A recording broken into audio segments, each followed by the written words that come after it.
Okay, we're ready to start here. So, just before we start, we do the land acknowledgement. We acknowledged and appreciate the land on which we gather is the traditional unceded territory of the Mi'kmaq First Nation. Call to order. Any declarations of conflict of interest? Now, if something comes up during the meeting that you do feel that you're in conflict, you can just declare it at that point in time. Approval of agenda. Okay, we got a couple of people. Moved by Councillor Beck, seconded by Deputy Mayor Yankov. And I just have to add one item under the closed agenda. And if you go to your agenda under 119, section 119, subsection 1D, human resource matters including labor relations or employee negotiations, CAO meeting. The next bullet should read, new CAO recruitment and transitional measures. So if you can just add that. Okay. Okay. Question called for the agenda? Okay. All in favor? All against? Okay, 10-0.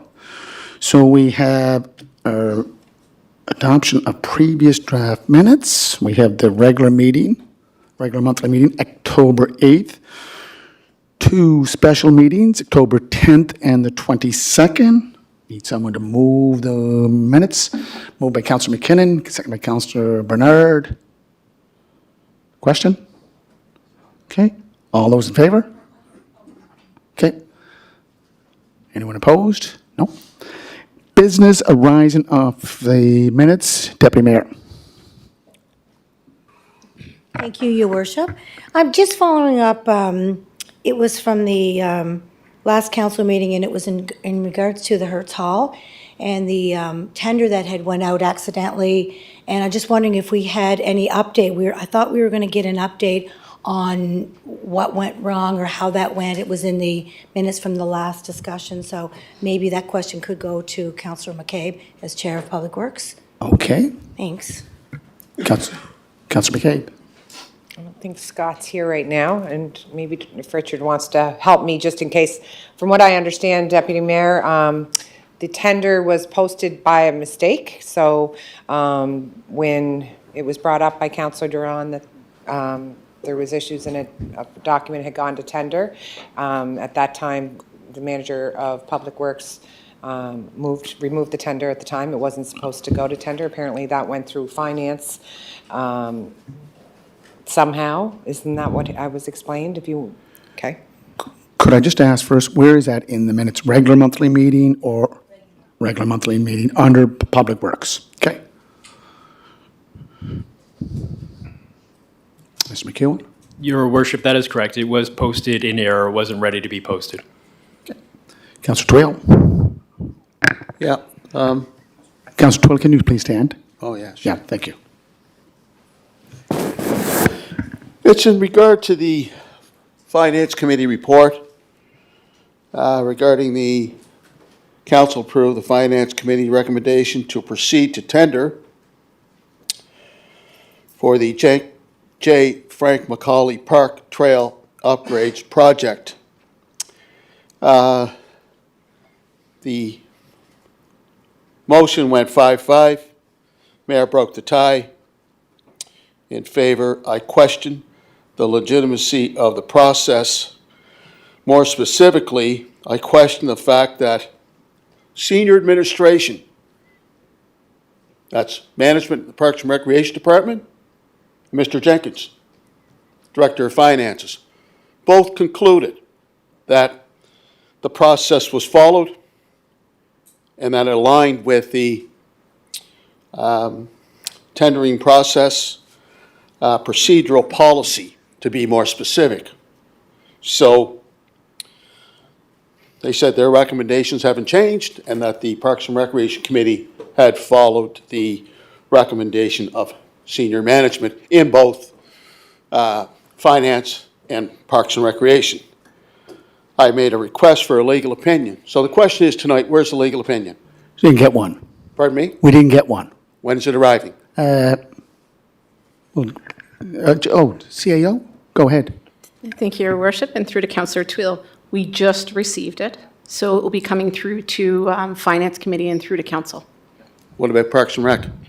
It can It come was a- through to Parks and Rec too, if you'd Yeah, like, sure. we'll put it there. Great. Resolution was passed anyways, 5-5, tie was broken. Yeah, okay, we'll follow up on that. Yes, Yep, go ahead. that may be true, Mr. Mayor, but Yeah, I think some members of council were under the illusion that, that we didn't follow due process and that we weren't in compliance with the, procurement bylaw? pardon me? With the procurement bylaw, is that what? Yeah, with the procedure, not, the procurement policy, that we were consistent with the fundamental principles Yeah. of the procurement policy. So therefore, that's why I arise tonight, Yeah. to see where that legal opinion is. Yeah, thank you. So just on a policy, CAO Mohammed, if council votes against its policy, is that an infraction of the MGA?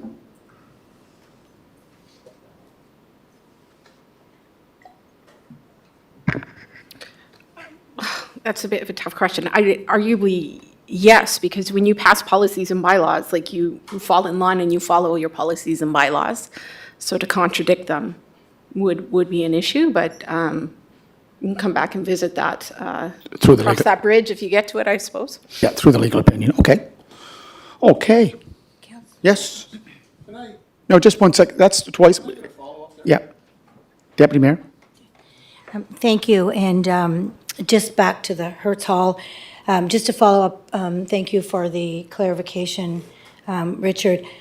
Again, around process and procedure, somehow this misstep happened that it ended up going out potentially to a tender, which could have cost the city, some money or embarrassment. I'm just wondering, have we tightened up that procedure to ensure that, we've got those checks and balances coverage to ensure that doesn't happen again, maybe? Yeah. Is that all right, Madam Chair? Go ahead. I would agree. I would concur that we had some discussion that we have to kind of tighten the process around how we're tendering, who's responsible for tendering, and to make sure we're all on the same page and understanding how that's going to work. So I think it goes back to what we talked about at our Public Works Committee, whether it's the Finance Department that's going to, or the Finance Committee that's going to do that, or if it's going to be individual departments. So yeah, we need clarification, and I think we have to seek that. Thank you. Any comments from the director, or just leave it as is? Okay. Councillor Twill, is this again the same issue? You're getting the legal opinion. Yeah, no, the legal opinion's coming. The legal opinion's coming. We're going to move on. We have a long agenda. I'm going to rule that we move on. Thank you. You'll find it through the legal opinion. Reports of standing committees of council. 6.1, Planning, Heritage, Deputy Mayor Inkoff, monthly report. Thank you, Your Worship. The Affordable Housing Committee met on Tuesday, October 15th. Planning and Heritage Committee met on Thursday, October the 24th. Design Review met on Wednesday, October 30th. Planning Board met on Tuesday, November 5th. Heritage Board did not meet this month. And we have 3 resolutions, no first readings, 1 second reading. And for information purposes, on the end of my report, you will see the permit applications that have been issued. And if you have any questions, I will do my best to answer. Thank you. Councillor Twill. Yeah. It's regarding comments that were made in the Legislative Assembly today with respect to the application that is coming before the Planning Department. Okay, Councillor Twill. No, I Is understand. that, no, wait now, is that in the report? You know what, Mr. Mayor? No, is it in the report? Please sit down. It's all over the I PEI know. landscape. It's all over Prince Edward Island. It's not in the report. Legislative Assembly. Have a seat. This is a critical issue. Have a seat. We will be This is a discussing. critical issue. We will be discussing. It's not in the report. What? Thank you. Thank you. It has to be in the report. We've been going over this for how many months, how many years? Thank you, Councillor Twill. Any other questions about the report? Okay. I think you have 3 resolutions. CAO? Moved by Deputy Mayor Yankoff, seconded by Councillor McCabe.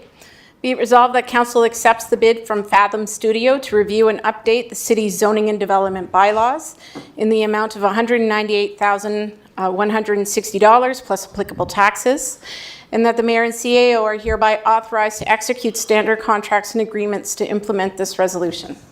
Okay. Do you wish to speak to that first, Deputy? And then Trevor, Councillor McKinnon.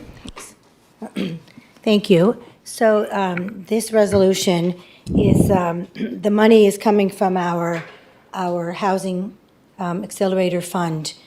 So I just, just so we all know that this is money that has been earmarked from that. So, should we not receive that funding, then the taxpayers are good for having to pay this bill. So I just wanted to put that out there for everyone to understand. Thank you. Councillor McKinnon. Thank you, Your Worship. And Deputy Mayor, you beat me to the question was, is this 100% funded through the HAF fund? Our last strategic priorities meeting, we had, I asked a question to Mr. Jenkins, and he stated that there's a new staff person coming on board to review and update the city's zoning and bylaws. And yet here we're going out for a third party, spending $200,000 for this. So can I just get clarification? Why are we going out to third party when I was told that we have a staff person coming on that's going to do it? Deputy? Thank you. So the zoning and development bylaw is probably the largest bylaw we have in the city of Charlottetown. And it needs to align with our official plan, which of course we're still in the process of doing. And why it goes out, that's a great question. I just know it's cumbersome. There's a lot of work to it. I believe it requires Jedis to do it. But Mike is here. Without putting him on the spot, he can probably better explain the importance of a company like Fathom or O2 and Upland that have done our official plan, why the importance is of this going out to consultation and consultants. Mr. Michael Russ. Thank you, Your Worship, and through to Councillor McKinnon. My understanding of the Strategic Initiatives Officer is that they would be focused on the priority list of bylaw updates that was recently identified by Council. The zoning and development bylaw is typically completed by a registered professional planner, and so that's why we're going out for a contract for this purpose, no different than the official plan. It's a huge undertaking for the community to take on, and we unfortunately do not have the staff capacity in-house right now within the Planning and Heritage Department to do that while also offering our day-to-day operational services. Councillor McCabe. Thank you. And I'm just wondering, because we're going to have some further discussion, coming up, and a lot of these, there's 2 resolutions through your department tonight, Deputy Mayor, that are solely dependent on the Housing Accelerator Fund, and maybe I'm not totally clear on what all that criteria is with the Housing Accelerator Fund, and I'm not sure, should we look at maybe deferring these 2 until we have an opportunity to a little bit better understand what we're getting into? And maybe I'm just the only one not quite understanding.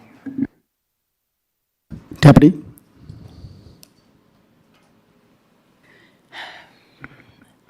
So we did have a press conference that announced that we received this $10.2 million.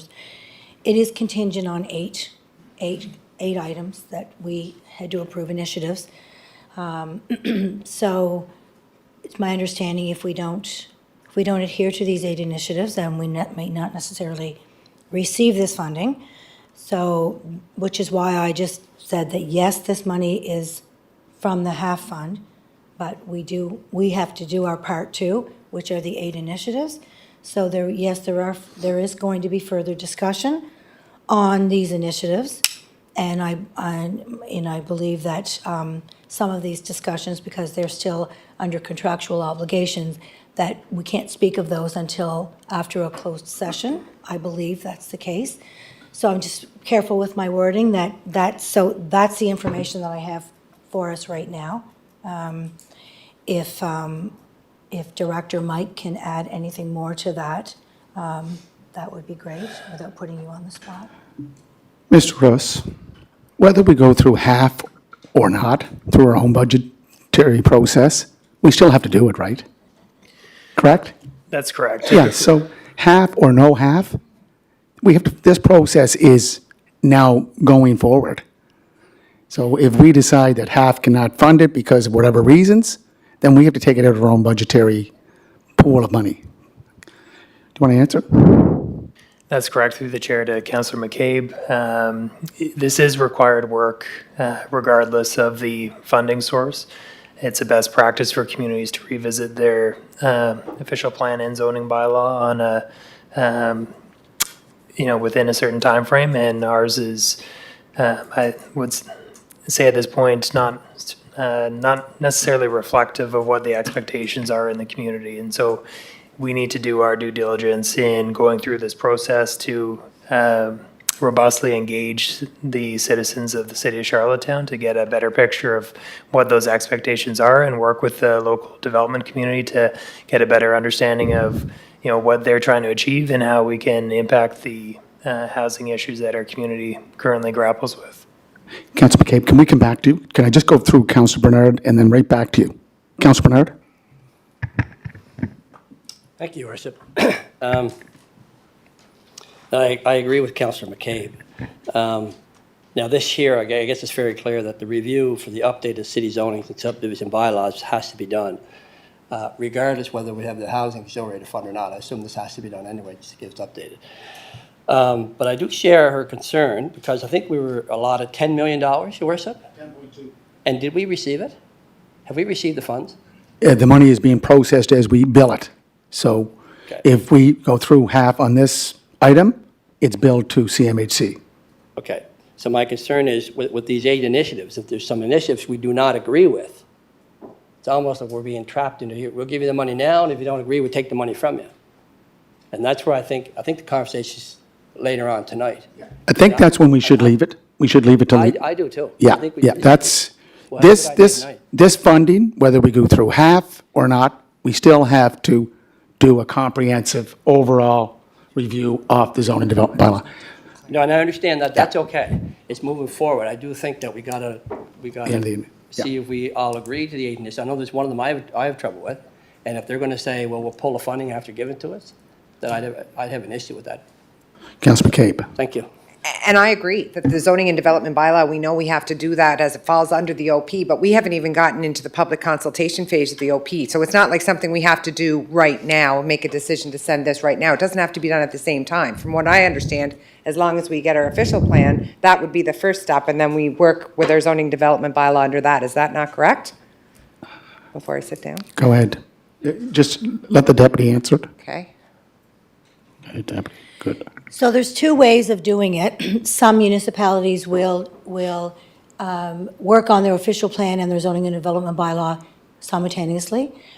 We have chosen, because we've not worked on our official plan since 1999, we're doing that first. So that has yet to come to the planning board meeting to approve for council's recommendation to go on to a public consultation. So we haven't yet done the public consultation of the OP. It is our hope to complete the public consultation part of it and be able to approve or accept our official plan early in the new year, which then prompts us to then take our official plan and ensure that, because if we approve the draft of the official plan, it will not align with the existing zoning and development bylaw. So either way, it has to be done.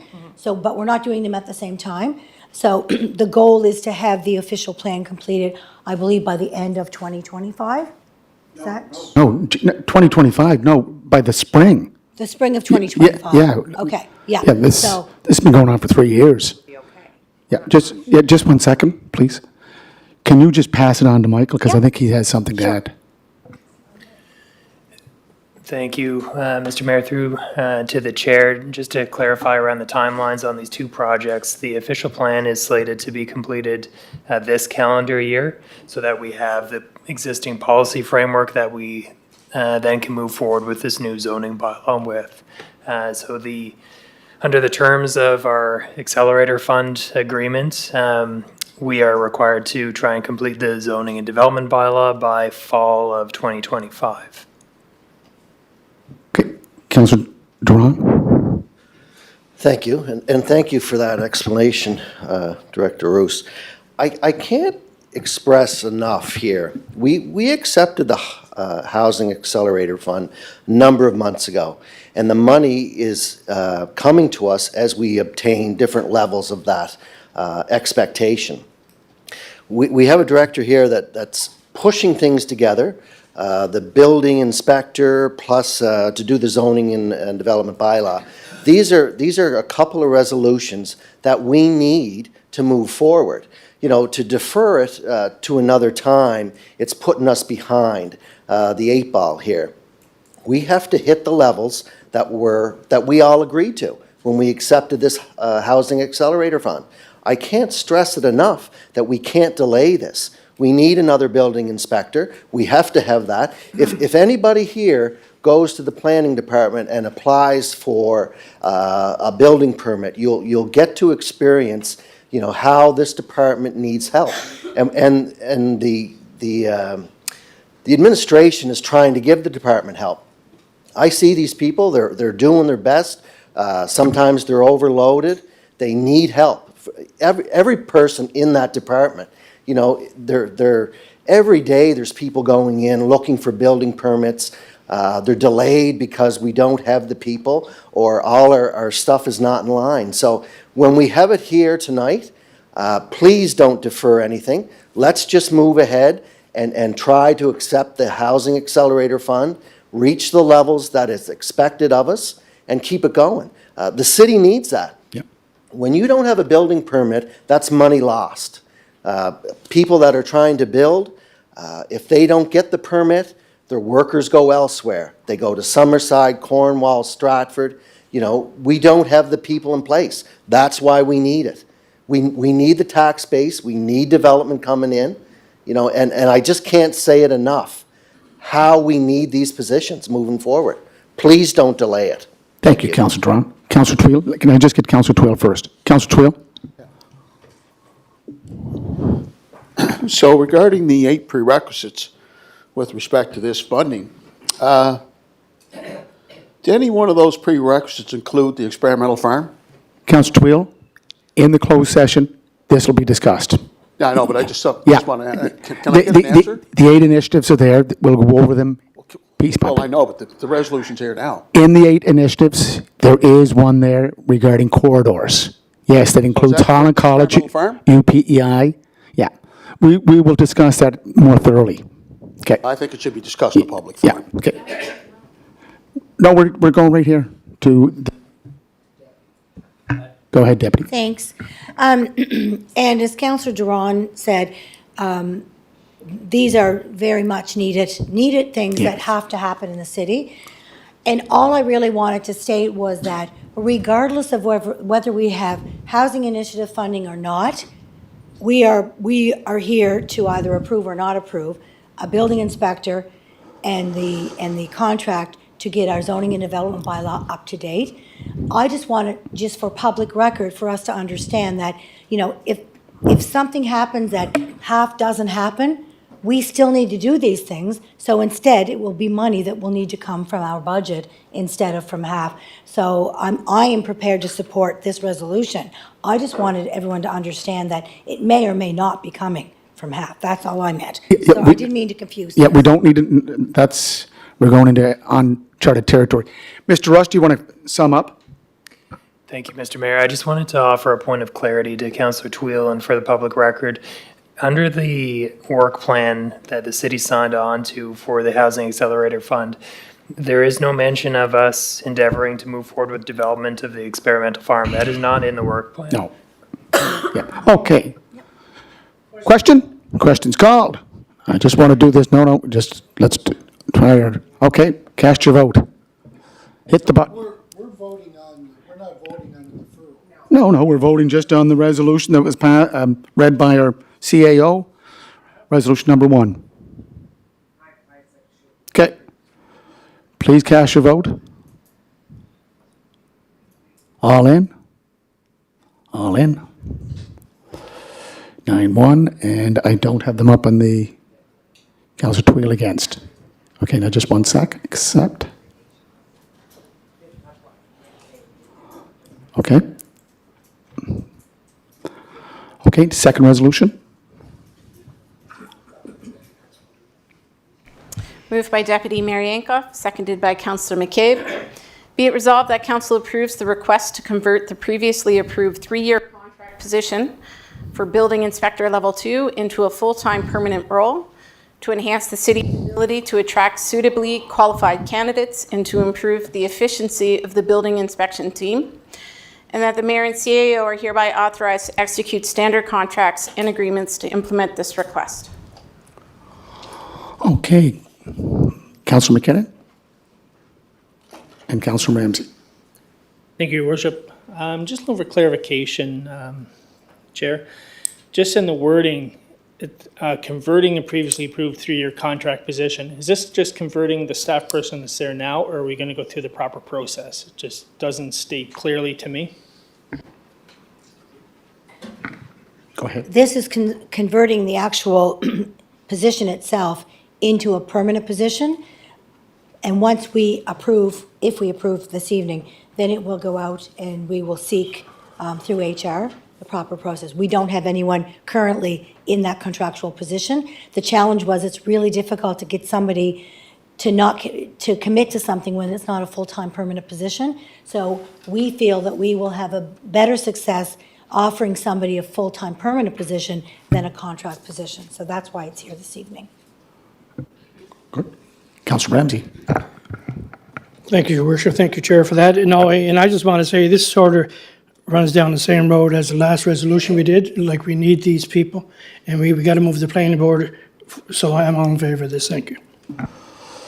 Councillor Bernard. Thank you, Your Worship. I just want to clarify. I think everybody knows we need the last resolution and we need this one. And regardless whether there's housing accelerator funding or not, we would have to pay for it. I think it's the $10 million and it's the 8 initiatives that we're not real clear on, is what I'm concerned about. So once we have the conversation later tonight, it'd be cleared up. But as far as these two, I don't think anybody has an issue. We're going to have to hire these people anyway, and we have to go through the tender process for the other. But just for clarity, to me, if we don't know those 8 initiatives, I don't want us to sign on until we know what they are and we have an agreement for it. Yeah. That's all. Thank you. Questions called? I'm just going to your. Okay. It's now open to vote. Cast your vote.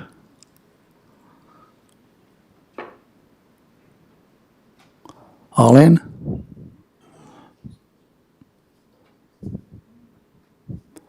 Ten zero. Now let me just connect. Okay. Okay. Resolution number 3, CAO Eleanor Mohammed.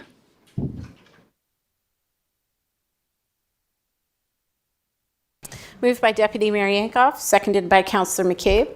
Be it resolved that the request to proceed to public consultation to approve the density revision from 7 to 8 units to lot 2019-1, Street Martha's Court, PID 1119726 of the Development Concept Plan, which was approved by Council on November 13th, 2018, and to accept the working site and building plans for lot 2019-1 be approved.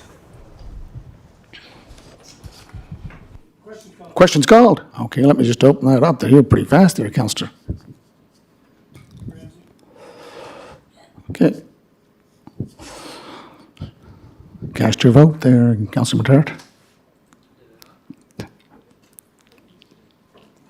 All in? Okay, someone didn't vote. Let me just reject that. You're going to have to do it all over again, guys. Just please recast your vote.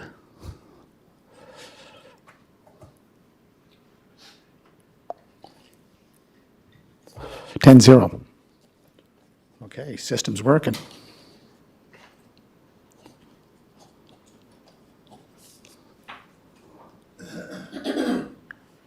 And is that it there? Oh, some readings, okay. We'll just do those by, shall it carry? Okay. To adopt PH-ZD.2-090, a bylaw to amend the zoning and development bylaw, to amend Appendix G zoning map of the zoning and development bylaw from single detached residential zone to institutional zone for the unaddressed subject properties, PIDs 1173640 and 1173657, located abutting property identified as 55 Pope Avenue, PID 452839.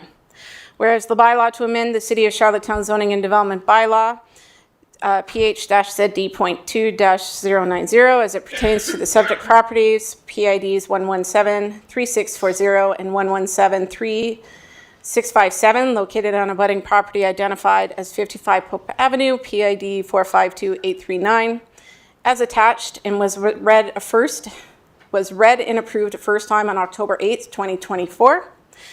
Be it resolved that said bylaw be read a second time and approved, moved by Deputy Mayor Yankoff and seconded by Councillor McCabe. Shall it carry? Pass? Okay. 10-0. Be it resolved that said bylaw be adopted, moved by Deputy Mayor Yankoff, seconded by Councillor McCabe. Okay, thank you.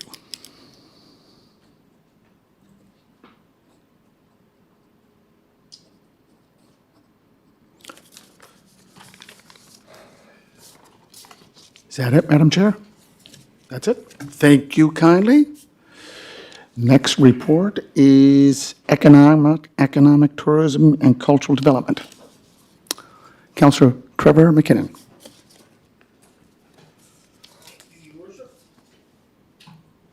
Thank you, Your Worship.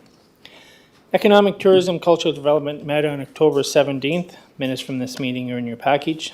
The Arts Advisory Board did not meet since our last regular meeting of Council. There's no resolutions for your consideration. However, I'd like to offer a few departmental highlights. The Atlantic Economic Council recently hosted its Business Outlook Conference in Charlottetown with a focus on economic prospects for Atlantic Canada in 2025.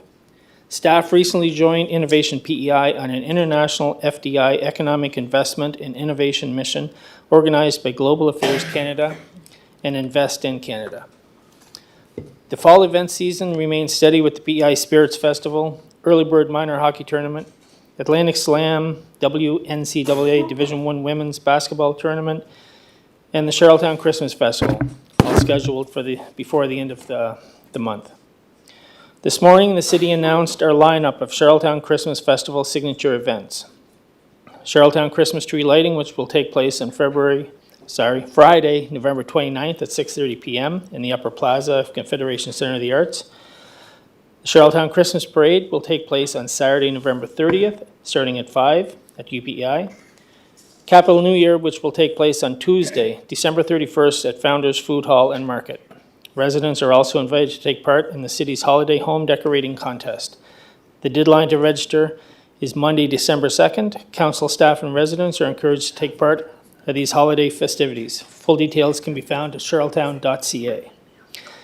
And the city is inviting artists to submit their work for a new public art project that will see artwork printed on vinyl wraps and installed on traffic control boxes at major intersections across Charlottetown. The call for artists closed on Friday, November 22nd. More information available at charlottetown.ca/publicart. That's my report, Your Worship. And if you have any questions, Manager Long is here as well, and do my best to answer them. Any questions? Councillor McKinnon, I was at a tree planting for the RCAF 100th anniversary, and they were part of lighting landmarks, bell towers around the country, and we were one of them. And it did get into the Guinness World Records. The most landmarks illuminated in 24 hours is 56 and was achieved by the Royal Canadian Air Force in Ontario. We were part of one of those landmarks that lighted up the skies for the RCAF 100th anniversary. So, Guinness Book of Records, what's next? Councillor Beck, want to add to that? Yeah, I just had a question about the reference about the SURF and the voting members. So currently, we have 3 designated city staffers. Can you help me understand that, maybe Councillor McKinnon or Wayne? And they are going to be replaced by 3 people that we choose that come from the tourism industry. I just want to get clarification on that, just how that change is going to happen in the surf committee composition. So, Councillor McKinnon? Councillor McKinnon or Wayne, Thank whoever you, can Councillor Beck, answer. for your question, and I will absolutely defer this to Manager Long. Your Worship, through Chair McKinnon to Councillor Beck, should SURF incorporate its own entity, the board structure would change. So currently, the city has 3 appointments. 2 are city staffers in the Economic Development, Tourism and Culture Department, and 1 is an individual from within the community who works in the tourism industry at large. Under the incorporated structure, the city would still hold 3 appointees, but they all 3 would come from the tourism industry at large, with the staffers serving in ex officio positions, should the incorporation proceed. Follow up? Yeah. So the ex officio are non-voting. They would just be there kind of in purely an advisory role. So the 2 that, basically the 2 that are currently part of our 3 appointed positions would remain with the SURF committee, but only in a participatory, observatory, non-voting position, and then we would recruit, much like we do with CADC, Eastlink, where we would go out and try and recruit people who would have the suitable skill set in order to be able to serve on the SURF committee. So we're effectively keeping people on, just not in a voting capacity. Am I correct on that? Your Worship, through the chair to Councillor Beck, that is correct, Councillor Beck. The difference is that the city staffers would no longer hold votes, as you indicated, as ex officios. However, given the intelligence around applications that come to the SURF committee, the majority of those events are being attracted or being liaised with or communicated through our department. So we have the knowledge on those. So we would be best able to brief the board with respect, should they be supporting an event or not, the economic impacts, the accommodations around that, et cetera. So the 2 staffers, not to be repetitive, would become ex officios and no longer hold a vote. This is all if SURF incorporates. Obviously, council has that final decision. Just to clarify, are 3 appointed from this council will have full voting rights? No, the three appointed to the board. Yeah, through the chair, Your Worship, you are correct. Yeah, If the city it's the 2 ex has 3 officios appointees- that will not have votes. Yeah. But our appointees that will be voted on by council, there will be 3 votes. Because Correct. we do collect the money. Yep, go ahead there. Or no, Councillor Twill. Just to follow up on the discussion regarding the new proposed incorporated SURF committee, will this incorporation be adhering to conflict of interest guidelines and the same ethics and transparency that would govern, say, members of city council for that matter? I just wonder about that. I'm trying to understand the discussion, and I wonder if there's a commitment to fulfilling conflict of interest guidelines and procedures. Councillor McKinnon, do you want to just, okay, you defer to Mr. Long. Your worship, through the chair to Councillor Tweel. Currently, the way SURF is structured, it's governance by a Tourism Accommodation Levy bylaw, which is within the boundary of the city corporation. And so the committee should currently be adhering to rules and protocols set out by the corporation.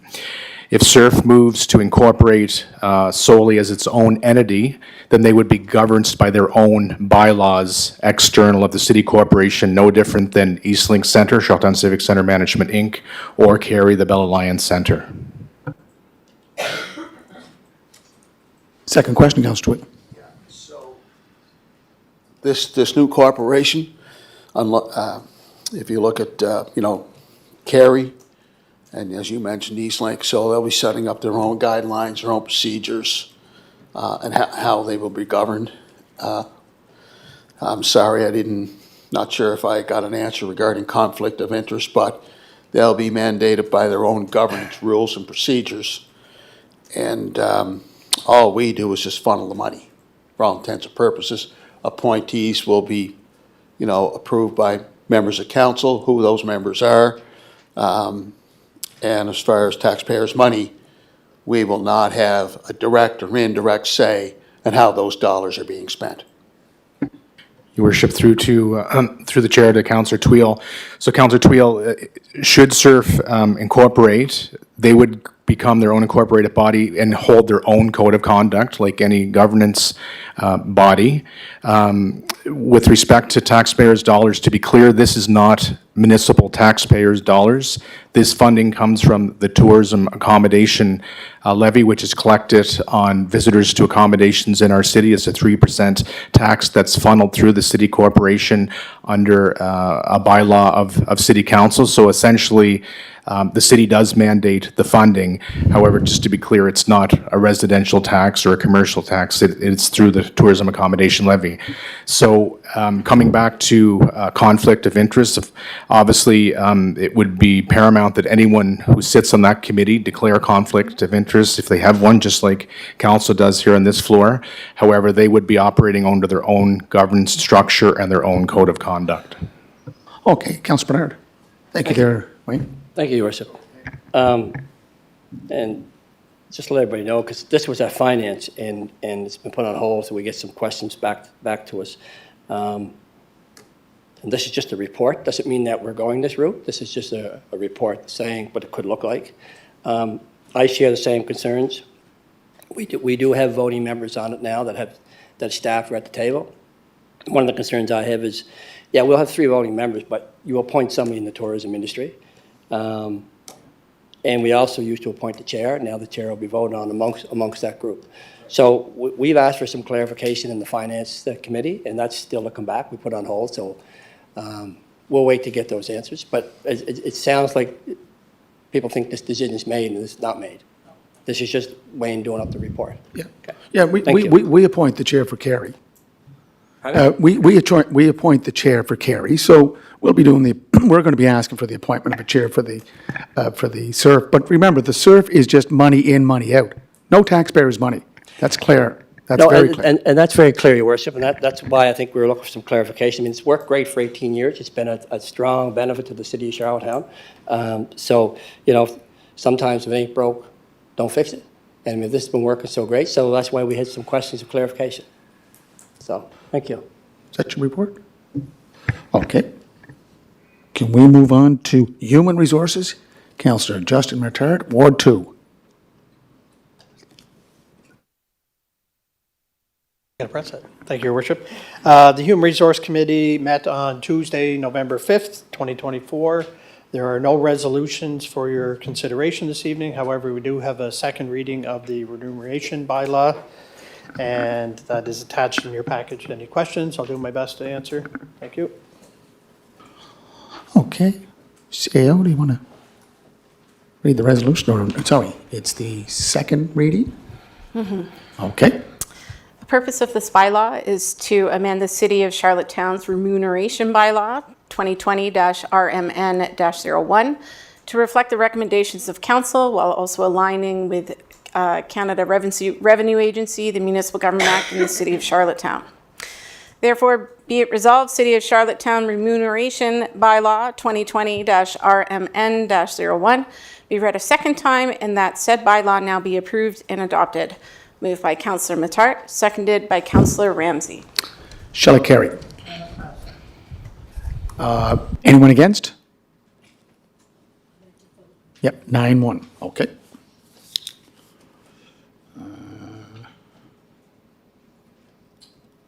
Councillor Drawn. Opposed.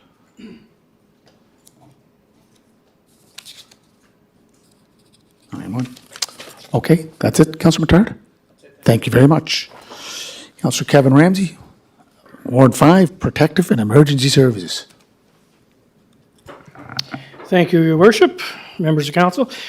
We met on October 4th and October 16th. The minutes are in your package. We have no resolutions, but Your Worship, talking to the police chief today and seeing the fire chief here too, there's a lady down behind Peaks Key there. She's out for a walk Friday evening. She lost her way. She fell in the water. Our police department, she called 911. Our police department arrived. Our fire department arrived. One of our officers jumped in the water and saved her. So that's a good news story, and she's very pleased over that. It has nothing to do with mental health or anything along that line. She just lost her footing, and she went in at the end of the wharf. So the chief just wanted me to sort of mention that how our police department and our fire department both work together, and they saved this life. Thank you very much. Thank you, Councillor Ramsey. Thank you very much. Councillor McKinnon. Yes, you're right. Here, here, here, here. Here, here. Councillor McKinnon. Thank you for your report, Councillor Ramsey, and that is a good news story. From your minutes, just a question, two questions. Can you provide an update from your October 21st meeting with TAF regarding policies for the e-scooters coming up?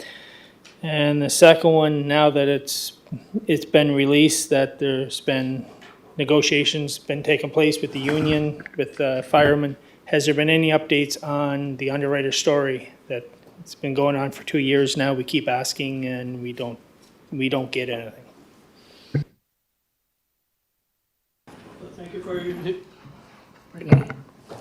Thank you for your questions, Councillor McKinnon. Yes, on the TAF thing, I didn't get the full report back from Sergeant Craswell and Constable Dale Johnson, but we are looking at it, and because I had to leave that meeting halfway through, because I had another meeting here at City Hall, but I will get that information back to us. And as far as the underwriters, Chief Mamie, would you like to address that, please? Thank you. Through CA, or to Your Worship, Chair to Councillor McKinnon. Yes, the fire underwriters was received a month and a half ago or so. It was September. We reviewed it in a closed session of committee, Protective Emergency Services Committee last month, and I'll be presenting a summarized series of the recommendations from the report at this coming November's Protective Emergency Services Committee meeting. Okay. Councillor Twill.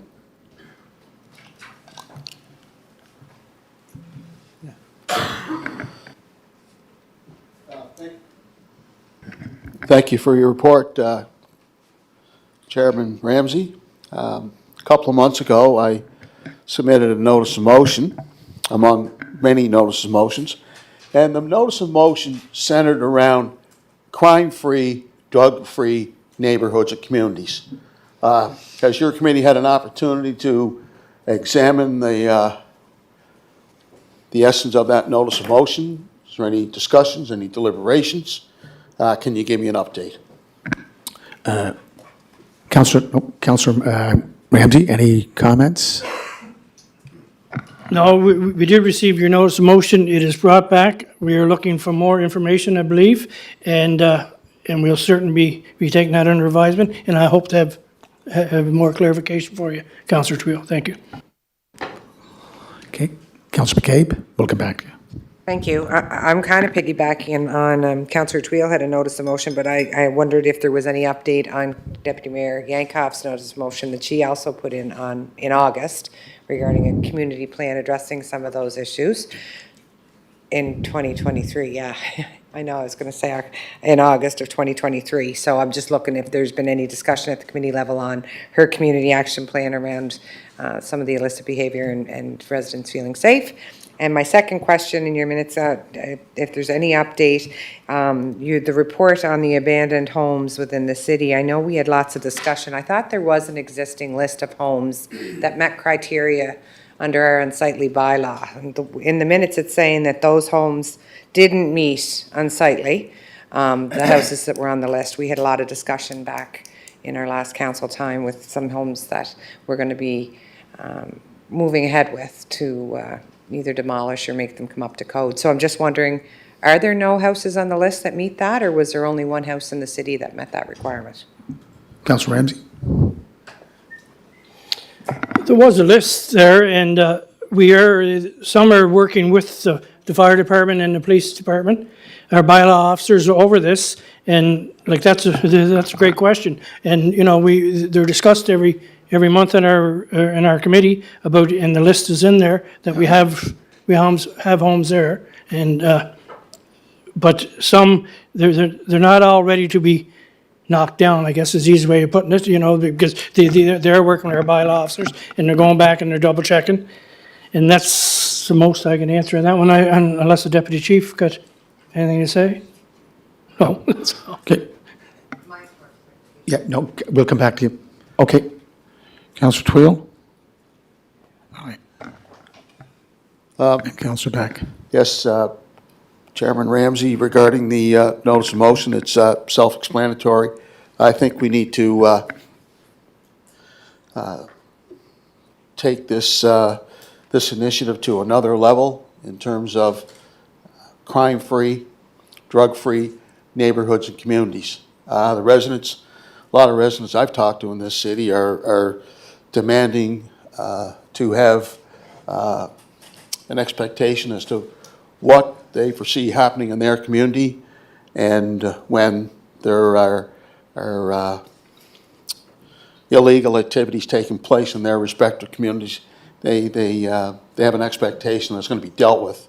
And I think we need to take this initiative to another level, and possibly this could inspire both the provincial government and the federal government to tighten up their legislation, especially criminal activities that are happening. They're still happening in this city.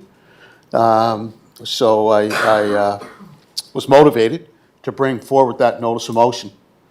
And I'm certainly willing to work with you, members of your committee. But the residents are expecting consistency. They're expecting,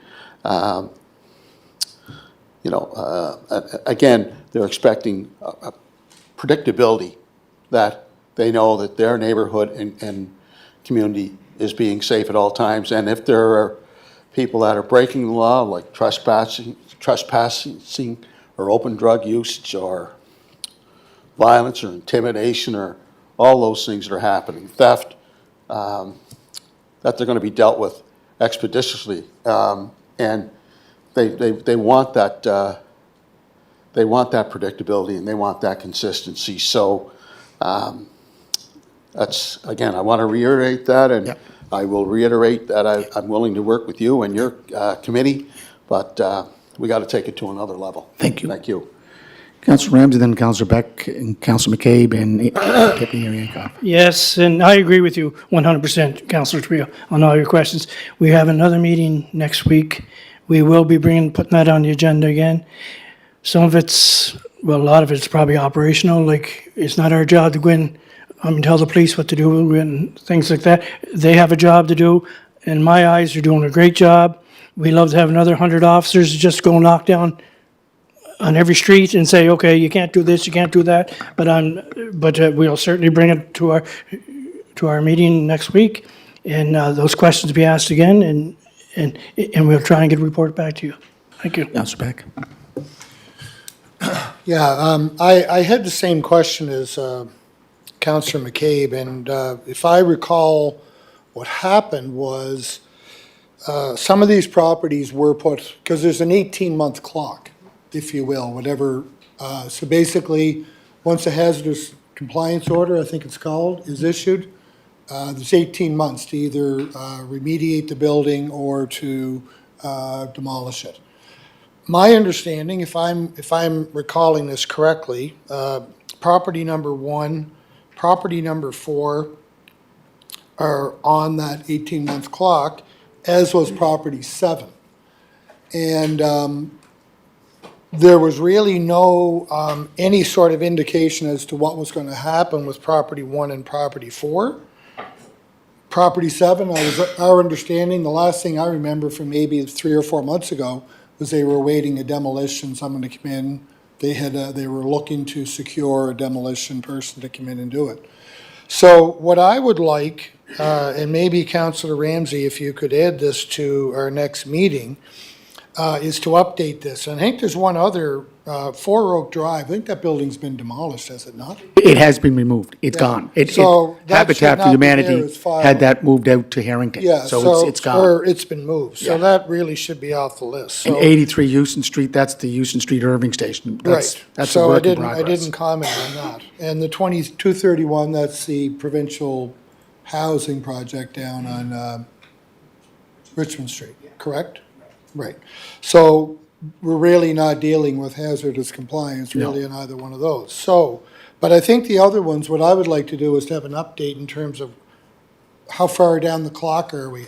My understanding with 1, 2, and 7, I recall October last year, so I think we're into 13, 14 months. Yep. So I'd like to have an update on that if we could for the committee. Maybe it could be brought to our next committee meeting or sent out to council, just so that we're all aware. But I'd like to get a little bit more specificity around Yeah. that. Thanks. And 1517 Sydney Street, that's a heritage resource. That was brought up the other night at Andrea Battison's presentation, so that has to be looked at. Okay, Councillor McCabe. And thank you for clarifying, because that's kind of what I was saying. Obviously, the minutes are saying that no property meets the criteria to be forwarded, but if they're in the process, then they obviously have met criteria, so it would be more an update as to where they are in that process. So thank you very much for explaining that. Deputy Mayor. Thank you, Your Worship.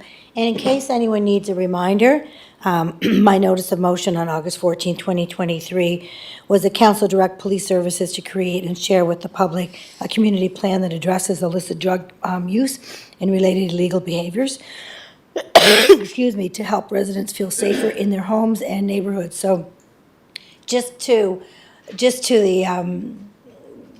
the police service, they did then host a meeting at Birchwood. So I believe probably the information's there, it just never came to us as a report yet, I think. So you bring that up, okay.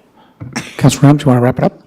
Yes, I will. Thank you very much for all those questions, and they're great questions from my two members, too, Councillor Beck and Deputy Mayor Yankoff. We will be putting them on the agenda, and they're great, and we're discussing that too, like, is the clock ticking on some of these properties that we've been talking about for years? If the 18 months is up, well, then we're just gonna have to make the move and go from there, but we gotta look for our bylaw officers, like, to inform us that this place is gonna be torn down or fixed up or anything along that line. But those questions will certainly be on the agenda next week. Thank you very much. Thank you, Councillor Ramsey. Parks, Recreation, Leisure. Councillor Mitchell Tweel, Ward 4. Thank you. The report is in your package. We don't have any resolutions tonight for council's consideration. Your committee has been very active for the past several weeks. One of the major initiatives taken and supported by this council, particularly during the budget process and passed here recently, is the reinforcement of the stone, the new stone that we're putting down, granite stone, down in the Victoria Park shoreline. The construction has begun. The timeline, as was set out, was project would begin and has begun last week with anticipation completion date for the latter part of December. So that process has begun. one of the initiatives, I believe, Councillor Beck, you were initiating was the walkway across the provincial land from Fox Drive to Old Brighton Road. That work is underway. Nice wide pathway, should make for a good, safe walking venue. Looking forward to the completion of that project. And, well, once you give it a shot, we're still waiting confirmation as to the infrastructure challenge that we've experienced at Simmons Arena, the new Simmons Arena. I had an opportunity to tour Simmons Arena with our manager late last week. They're looking at a particular section on the ice surface inside the blue line, not far from the boards on the northwest portion of the arena floor. It's not a very big area that they dug out, but it's a couple of headers. They're still working as diligently as they possibly can to make that determination as to what the actual leakage consists of. So I think that was Friday that I was there with our manager.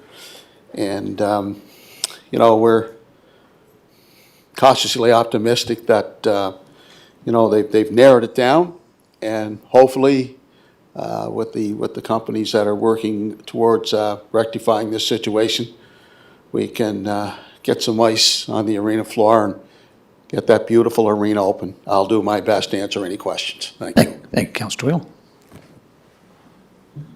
Okay. Perfect. Okay. Water and sewer utility, Councillor Robert Duran from Ward 6. Thank you, Mayor Brown.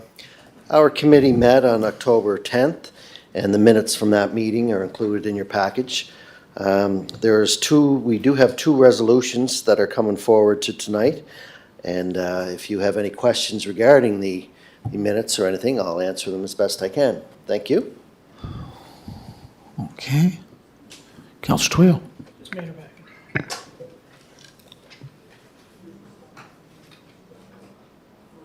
Yeah. It's a red mic, hot mic. Red light, hot light. It was in the previous minutes. Is that okay to ask?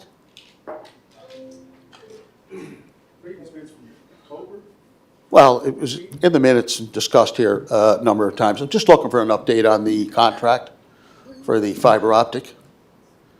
Councillor Duran? Can we get a Yeah, status no, report as he's- to where we're at? Yeah. Actually, I think did Mr. Mullen show up at the meeting? I don't think that was in the minutes, but yeah, go ahead. Yeah, one second.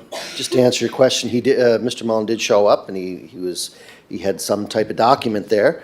He was rather excited, but we just couldn't add it into the meeting at that time because we had no knowledge of what he was prepared to share with us, or if it was legally allowed, you know, in an open forum like that. So we directed or asked Mr. Mullen to meet with our manager and director and to see if where we go with that. At this point in time, we meet again this Thursday, and there was no documentation that came forward to us during that time. But again, we'll ask again at the meeting, and or else Josh would like to add something to it, our manager, then he can go ahead. That'd be great. And Councillor Duran, you have no problem with councillors going to the meeting? Oh, no. No, You're no, more it's than no. welcome to Oh, okay. ask Thank you. some questions. Yeah. Sure, we'll. Did you put want it on. Josh to answer anything? Yeah, if he wants to. If you want, Josh? Because I don't know until come Thursday where we're at with this, or if we're updated, or the two bodies got together and agreed on anything, so I'm not quite sure. Mr. McGinnis? Thank you, Your Worship. So basically, what Councillor Duran has gone through is accurate at this point, so we're still waiting for an update. What Mr. Mullen had provided, I'll provide to the committee on our meeting on Thursday, and then we can go from there. 12 noon this Thursday? Parkdale Room, okay. All welcome, okay. Councillor McKinnon? think Councillor McAleer was up first. Okay. Thank you, Your Worship. Just looking for clarification. You have three resolutions. One is an alternate to number 2. One is asking us to approve roof replacement on asphalt for 100,000. Next one is the slate roof for over 200,000. So just why do we have the two different resolutions? Can you explain the process of this one, Councillor Doran? Councillor Drawn. Sure, I wasn't, thanks for your question, Councillor McKinnon. As you see now in front of us, we only have the two resolutions, so the alternate is not there. I don't understand why it was there, but it's not there now. We only have two resolutions to put on the floor for council, so, you know, I don't know what else to say about that, so that's the only two that we have coming forward. Thank you. Councillor McAleer. Yeah, thank you, Mayor Brown. And thank you for your report, Councillor Drown. But it is on this resolution, and I don't know if I understood the process right. Like what's now alternate resolution 2, slate roof replacement alternate. I was off the understanding that was a resolution that we dealt with here. And it was approved in the budget for slate roof, but there was discussion at a previous council meeting that there was to be more investigation for possible funding, rehistorical insurance, Fiona sort of thing. But so I thought that resolution would be coming back with that clarification. I viewed your committee meeting. There was no discussion about the slate roof thing. There was the debate, there was the discussion on the resolution for the asphalt replacement. So I'm just puzzled. I thought the asphalt shingle resolution still lived, but it got deferred for further discussion. So I don't know if anybody can clarify if that resolution was just kind of evaporated, or where did it end up? How about we go right to the resolution? Just 1 second. No, I know. We'll go with the resolution, but you can speak, but as soon as you speak. Resolution is here Yeah. for council's discussion and voting on. Yeah. The other one, I don't know anything about that. The second one, our committee discussed it, for the last 2 years. The asphalt shingle issue would be coming forward in a resolution tonight. The numbers are there. It was around 90-some thousand. The insurance would cover 40,000 plus HST, so we'll get it all figured up and new roof on it for about 60,000. So, we have lots of discussion. Our committee is very well informed of where we went. I apologize for the second resolution being there tonight, but we are only voting on one. If that doesn't go, then it'll come back to our committee and we'll talk about it again. Okay, so do you want to read the resolution there, Madam, shouldn't say that, CAO Eleanor Mohammed? This resolution is not about a roof. That's right, it's Just to be clear. It's a 2024 3500 series regular cab 4x4. You've got Yeah, it. little different than a Moved by than a roof. Councillor Duran, seconded by Councillor Matart. Be it resolved that the City of Charlottetown proceeds with the procurement of one 2024 3500 series regular cab 4x4 work truck and accepts the bid submitted by Fair Isle Ford in the amount of $68,295 plus applicable taxes, and that the mayor and CAO are hereby authorized to execute standard contracts and agreements to implement this resolution. Question? Questions called, just, hold on, okay. Okay, you're ready to vote, and it's open. Please press your buttons there, Councillor Ramsey. We're voting. Yes, yes, yes. Oh, I noticed. Okay. Good to close. 10-0.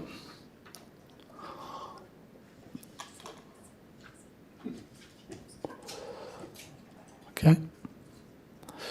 Do we wish to raise the second resolution? Okay, Okay, so the alternative resolution was in your package by error. Moved by Councillor Drawn, seconded by Councillor Matart. Be it resolved that the City of Charlottetown proceeds with the Malpeque Road Water Station roof replacement asphalt and accepts the bid submitted by APM McLean in the amount of $99,672 plus applicable taxes, and that the Mayor and CAO are hereby authorized to execute standard contracts and agreements to implement this resolution. Councillor Norman Beck. Well, if you have a question for it. No, you're up there. He'll let you go. Go ahead. Go ahead. No, No, go ahead. as the mover of. No, but you're up. All right. Yeah, so I'm kind of surprised that this is here, actually. To Councillor McAleer's question, my understanding of what happened, about a year or so ago, Richard came forth with a motion to us to put on an imitation slate roof on that building. Right. Then we had the discussion about the whole historical value of taking a historic building and putting something that's not true to the historic nature of the building. We ended up deferring it to our Heritage Committee, where we had if I'm recalling this correctly, we had a discussion at the Heritage Committee, and it was agreed upon at the Heritage Committee that it is a heritage building. We should be putting slate roof to keep it in keeping with the heritage nature of that building. So then it came back to us at a council again under a resolution to approve the slate roof, which is what came to us. And then the deferral was put in to send it back to council to further discuss and to possibly seek, as I think Councillor McKinnon or Councillor McAleer had indicated, that there might be possible funding under heritage resources and that sort of thing, which I don't think I think those were talked about at the Heritage Committee, and we understood that there really wasn't going to be anything there. So I was actually, going back to my surprise, I was surprised that we were coming here with a recommendation to approve an asphalt roof, when in fact, what we were originally voting on was whether we approve a slate roof, which had come through the various channels of water and sewer originally, through to Heritage, through to us, and then it got pushed back to the committee for further review at the insistence of some council members. So I'm going to reiterate what I said before. We are in historic city. And we have historic buildings here in Charlottetown that are of highly prized and valued. And if we're going to be valuing our history and valuing our historic buildings, we have to be showing leadership and demonstrate that we really do value them and not paying lip service to them by putting fake roofing, if you will. This building here went through a similar debate, if I understand, prior to my time in council, where the similar debate happened. Drive by this building now, it looks beautiful. Heritage, I've had so many people comment to me about how beautiful this building looks. And if we're going to be going down this road, if we're going to be in the historic, we're going to claim to be an historic city, and we're going to claim to be prioritizing our heritage value of our buildings, I think we have to exemplify that, and we have to demonstrate leadership in that regard. For me, personally, putting this asphalt on this historic building does not make sense. It's not in keeping with what I value as with our heritage properties, nor would I think we as a city who values and prides itself on its heritage distinction. We're a city of 40,000 people, but what sets us apart in Charlottetown is our heritage value. And we should be celebrating and embracing that. Sure, it's going to cost a little bit more money, but if we're going to be asking people or our residents or property owners to be going and adhering to our heritage bylaws and our heritage, what we value and what we deem as important in this city, we've got to be demonstrating the same thing. So I think it would be hypocritical of us if we did anything but. So I'm not going to support this motion. I think we should be bringing back the original motion that we had on the floor. I think this one should be defeated and bring back the original, that alternate one, whatever it was, because that's the original motion that we were discussing. For this to come up here in this manner, I have a problem with that. Thank you. Councilor McCabe. Oh, Councilor Drawn, hold on, just 1 second, just 1 second. Go right ahead there, sir. Well, thank you for your comments, Counselor. You know, here's where you and I differ quite a bit. I look at the historical spot. It's a water station down there deemed historical by the city of Charlottetown, nowhere else, nowhere in Canada. It's a non-functioning building. It's a storage building. Asphalt shingles have been on it for 30 years now. We just want to put this in a manner that, you know, when you're elected for taxpayers, it's, you know, it's quite different than you say, well, it's going to be more money. Everything's more money. You know, when you're elected, you're trying to be here to have the taxpayers' mind at the forefront of your mind, which is saving money. To me, this going to a slate roof is over $300,000. We can sit here, we can get this insurance money, $400 or $40,000 plus HST. It'll cost us about $60,000. This was what's on the building for the last 30-some years. This could keep us in the building again for 30, 40 years. So who knows? We could be hit with a hurricane. Anything could happen. The building, you know, it's fine now. We put some money in the water and sewer department with a window or a door, but it's a glorified storage system or storage building. It's non-functionable. So why don't we do every building with the city of Charlottetown and put a historic roof on, as you just explained to yourself that we should do that? I mean, you have to be fiscally responsible here. Our committee has debated this over and over and over and over and over and over and over again for the last 2 years, and we've come with a recommendation to put a $60,000 roof on it that'll be tight for years to come. I just don't see why we should put out $300 and some thousand on a slate roof. But that's my opinion. We've discussed it. The committee members recommended to this go to council for a vote. If council determines, no, you don't want it, then it'll come back to our committee to discuss it again. So that's what the only thing here tonight is this resolution to put a brand-new roof on this storage shed down there and be fiscally responsible. Councilor McCabe. Thank you. I'm going to have to respectfully agree with Councillor Duran. I'm even thinking $99,000 for an asphalt roof's a lot for the size of that building. But as far as anything, I do agree. I see both sides, Councillor Black. I do agree with you. I also agree that if it was a valued heritage building within our city, we wouldn't be using it for a storage shed on the outskirts of town. So to me, I think we need to go back to our planning heritage committee and maybe look at our bylaw, what meets criteria for these heritage properties. Because for me, I'm comfortable supporting the resolution that's on the floor based on the fact that it's a storage shed. So how much value are we putting into that? Councilor Bernard. Thank you, Richard. Yeah, I kind of have to wonder too. I mean, I assume that when the building was built, it had a slate roof.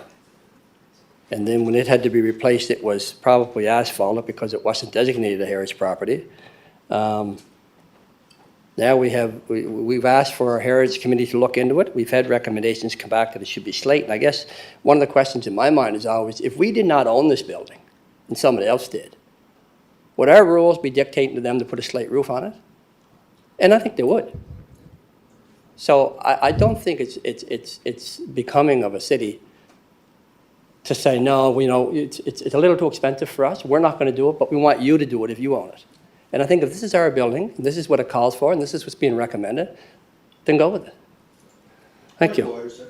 Just 1 second, just 1 second. So your point of order is what he just said? Hold on, just 1 sec. Hold on, go ahead. He said a comment there that, you know, if we didn't own it, then they would be dictated to put a slate roof on. That's not true. the point of order I'm saying is, the committee, you're allowed to put asphalt shingles on, because that's what's there. So if someone bought it, like, let's just say, you know, whomever, the CAO decided to build a house there, and she wanted to do the roof over, she could put asphalt shingles on it, because that's what's there now. So you can't say that you're not allowed to do that. You know, that's Just the point of one stand order. at a time. You can't say anything false. I didn't say we would. I said if we didn't own it somebody else, would we be making them? Is that our rules that we follow? That's what I said. Would we? Councilor Ramsey. Yes, thank you for that. In sitting on the water and sewer, we, as the chair said, we discussed this back and forth for 2 years, and we didn't have an issue if the slate roofing was already there. But this was asphalt roofing that was already there, and we're gonna save ourselves $200,000 by doing it. It's not being used, the building right now, and that was why we voted in favor of this. And I think I hit the nail on the head there, Councilor Drown, that we discussed it, in like $300,000 for an asphalt building, for a roof. It just didn't make sense to us when asphalt was already there. Yeah. You know, so if it was slate, we probably would have said, yes, let's stay with slate. Councilor Thank you. Bernard. Thank you, Your Worship. I just two comments, I guess. My first comment being is, I think I've asked this question different times, and it's been brought up, is, you know, I think we are following, you know, our own rules in the sense of what we would expect through heritage planning. Like if the minimum requirements was asphalt shingles and or slate, no different if a homeowner in lot 500, they would be able to make that determination of whatever route they went. So I don't think we're doing that, at least that's my understanding. And second of all, I think we have been talking about this for, it seems like 2 years, and we keep making the argument about the historic value of this building, but what I've failed to see is anybody putting forward in the planning committee any type of plan to do something with this building. And we've talked about it here, and I've mentioned it several times, so maybe I guess it's upon me to bring forward some type of plan to make this building more usable, I guess, in the sense of right now we know it's used for storage, but it also, we talked about it being some sort of museum or some type of heritage building, and could be even office buildings. I think we even talked about potential office buildings for the city of Charlottetown staff. So I guess we keep going around and around and around on this, and we're all making the same arguments, but we're not moving forward with it. And I don't think a slate roof versus an asphalt shingle is going to change that. So we need to move forward here this evening, and I do support the resolution to move forward with an asphalt shingle. Thank you. Councilor Twill.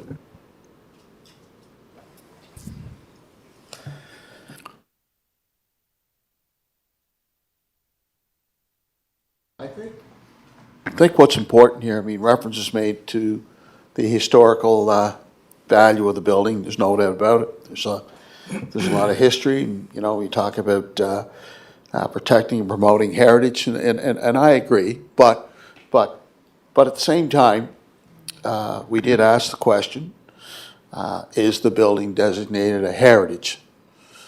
Is it designated a heritage resource in our city? And it's not. It's not. No, it's not. So, I mean, it's recognized, you know, that some capacity, but not the same if it was truly designated a heritage heritage building in our city. There's no plaque in the building that says it's truly designated a heritage. Yeah, there's a plaque in the building. Yeah, but it's not designated a heritage building, from what I understand. I do stand to be corrected. I remember having this discussion previously. You know, if you were to look at the entire building, and if you were going to do a complete retrofit, I mean, you're talking an enormous amount of money. But, you know, in the interim, you know, for the next 30, 35 years, to put an asphalt roof on the building until that building is truly retrofitted to bring out those heritage features and the amenities that go with that particular building. I mean, I did offer at the time, I made the suggestion, Holland College has a program where they have particular curriculum there in the department where the students are out doing heritage buildings and go out and work on them, you know, as part of their their criteria, part of their training. It's a good program. Maybe someday we can engage with Holland College, not that particular building, but other building, and take advantage of that, that great program that's at Holland College. But I think this resolution here is pretty reasonable. $60,000 and $300,000. You know what, folks? We got to think in terms of what the average person is thinking today, in terms of, trying to make ends meet. And we've got to be pretty frugal with the taxpayers' money. We have to be responsible, not saying that we're not, but now, because times are much more challenging when it comes to building supplies, putting oil in the tank, food on the table. We've got to be much more conscientious now. So an asphalt roof, to my mind, is a pretty reasonable request from the Water and Sewer Committee. Until such time, there is a major retrofit of that building where we can go in and do a global examination of that building and do the work, and maybe engage and partner with a program that's offered at Holland College. Thank you. Councilor McAleer. Oh, no, I was not. Yeah, thank you, Mayor Brown. Again, I just want to reiterate basically, very similar lens comments that Councilor Beck, has shared with you. So rather than repeat myself on that, I just think if, there's a big heritage piece to what the city of Charlottetown's about. And as Councilor, Bernard kind of tried to context a point, if it was a residence, how it would be treated. I don't think we can expect one thing of residents in situations where heritage properties are being developed and have one rule, and then when here we are as a city and not following the historical trend. As for the insurance money applies to both options. So there's anyway, still quite a difference in price. I realize that. But anyway, I just think back to process. I just thought this motion with the slate roof still lived, but it was coming back. I just prefer to. Obviously, we know where the two numbers are now. If we were to vote on the slate roof, let the chips fall where they may, and we know what the other option is. So anyway, that's just a process comment as well. No, I just want Deputy Mayor first. Deputy, she's been waiting. Yeah, thank you. And so, so this building does have some heritage significance, as the heritage staff had pointed out. However, an asphalt roof meets the bare minimum requirement. So to Councilor Bernard's question, in any situation like this, whether the city owns it or not, they meet the bare minimum requirement to put asphalt on. So although at some later date, if we ever want to embark on, bringing this back to its historic nature, that's another conversation we can have. By putting asphalt on in today's day is not going to stop us from someday creating that as a piece of heritage, should we wish to do that in a later time. But it does meet the bare requirement, and the rules are the same for this as anybody else. So I will be supporting the staff recommendation and the committee recommendation to put asphalt onto this building. Thank you. Eleanor, just before we go on, I know it's under the Canadian Historical Registry, but is it, I'm trying to find it in our list of designated heritage buildings. Is it listed there? Or Michael, do you know? I know it's under the Canadian Historical Registry, and it is a value heritage building because it was our first pumping station for the city of Charlottetown that opened in 1888. And it was recognized by the American Water Works Association as a designated heritage site Richard, I can't remember what date, but I know Scott Shipp did mention that. So do we know that? If it's a heritage, like if it's a designated heritage site or building, Come on, Your Worship, let me speak. We went down this road. yeah. Fucking thing. We went down this road. You were in all the meetings. It's not a National Historic Site. It's You know, under the Canadian Heritage Registry. well, I It's don't not know, a it's from the national. city of Charlottetown, but it's not. We're not accessible to any funding nationally at that time. So you can't just sit here and say, well, it's a national site. No, I did not say it was a national. I did not say it was a national heritage. No, I did not. No, I did not say it was a national heritage I site. don't know how many times. No, I did not. The last 2 years. Okay, It it's just a keeps coming up. it's a designated heritage. By whom? The city of Charlottetown. I've said. That's what I'm How many asking. times? But now you're saying, well, is it a national site? No, I did not say it. I said just it's. asked the question. I said a He- city. he looked at I it. said a He city. went down that I road. said it He is applied city to every designated national heritage site. To see if we could get some money. I said it. That's what he said. Okay, We please went sit down. this road Please sit 100 down. times. Please Let's sit just down. vote on the one Okay. resolution that's here. Please sit down. Again, to clarify, is it registered as a city heritage designated site? Richard or Mike?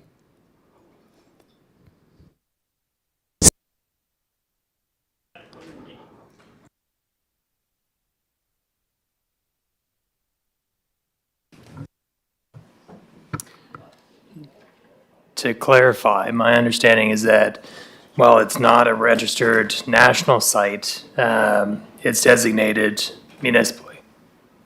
Designated as a city for the city of Charlottetown as a historical heritage building? Yes or no? That's my understanding, yes. There it is. Hold on. Just 1 second. Hold on.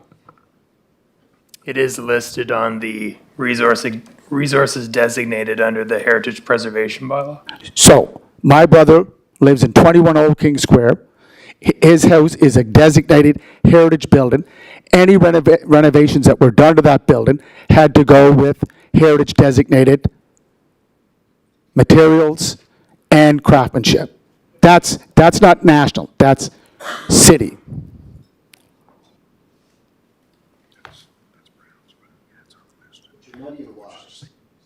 I'm not muddying the waters, I'm clarifying the designation. Yeah. It's on the list. Is it on the list? Use this. We're not going against any rules. Is it, Michael? It's on the list? That's correct. Okay. So it's on the list. If council wishes to go bypass that list, that'll be a vote that'll be taken here on water and sewer utility number 2 resolution. No, Councilor Twill, just 1 second. Councilor Bernard. Still not clear. Thank you, Deputy Mayor, for your explanation, because that makes sense to me. So now I'm hearing there's a heritage preservation that is listed under that. So does that still follow the rules that Councillor Yankoff just explained, was that it meets the minimum requirements? Or does the heritage preservation change that? I'm asking either Councillor Duran or the director. I'd say it I goes. mean,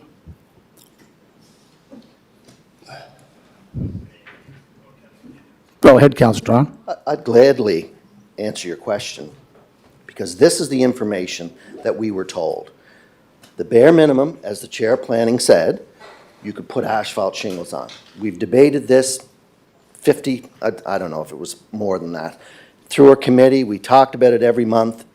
We're not going against any rules. We're not bypassing the Heritage Department. We're allowed to put asphalt shingles on.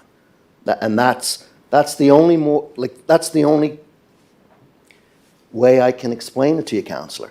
Again, we're allowed to do this. This is not, if you owned it, we wouldn't tell you to put slate shingles on. You could put asphalt shingles on, just like we're allowed to. All we're trying to do is save the city some money. Yeah. No, Councilor Bernard, just 1 second. Yeah. Councilor Twill. Yeah. Councilor Twill. Yeah. You know, this is a new revelation here tonight, that all of a sudden it's designated a heritage building in the city of Charlottetown. This is the first time we've heard of this, because all along over that 2-year debate, It was No, it's never. not. Just let him finish, let him finish, No, please. it was never declared that this was a heritage building and in our inventory here in the city. It was never. It might have been, I think, what the mayor talked about, some kind of a resource, but it was never designated, from what I understand, over the last 2 years. Mr. McEwen, you would know this better than anyone. You know, that's why it kept going back and forth with respect to whether or not we should put an asphalt roof on it as opposed to, you know, a slate. So now all of a sudden we're being told here today or tonight at this council meeting that it's designated a heritage building. This is the first time that it was declared that it is a designated building. I don't know, Chair Duran, I mean, all the times it's been discussed at your committee, has it ever been disclosed that this was designated a heritage building in our city? Thank you for that, Councillor Twill. We had the manager at the time, who's now director, apply to Heritage Canada. There was no funding available because it's not a heritage building recognized by the federal government. It's recognized by the City of Charlottetown Heritage Department that it's a heritage resource. That's about it. That's about as much, you know, qualification as I can give it. It would be nice to keep it heritage, I guess, if Councillor Beck, if you weren't concerned about the money. You know, we could put slate on all our buildings. But it was our committee's recommendation to move this forward to save the City of Charlottetown important dollars. You know, if we have to pay for this, and that's $200,000, what doesn't go out this year? You know, you'd have to take that money and say, okay, we can't do this program or that program. So that's why we're here today. It's not a recognized heritage resource by the Government of Canada. It's not available for ND funding. Maybe a year, 2, 3 years, if the government stays in or changes, maybe the rules will change. Then we could get funding for it, but we can't get funding for it now.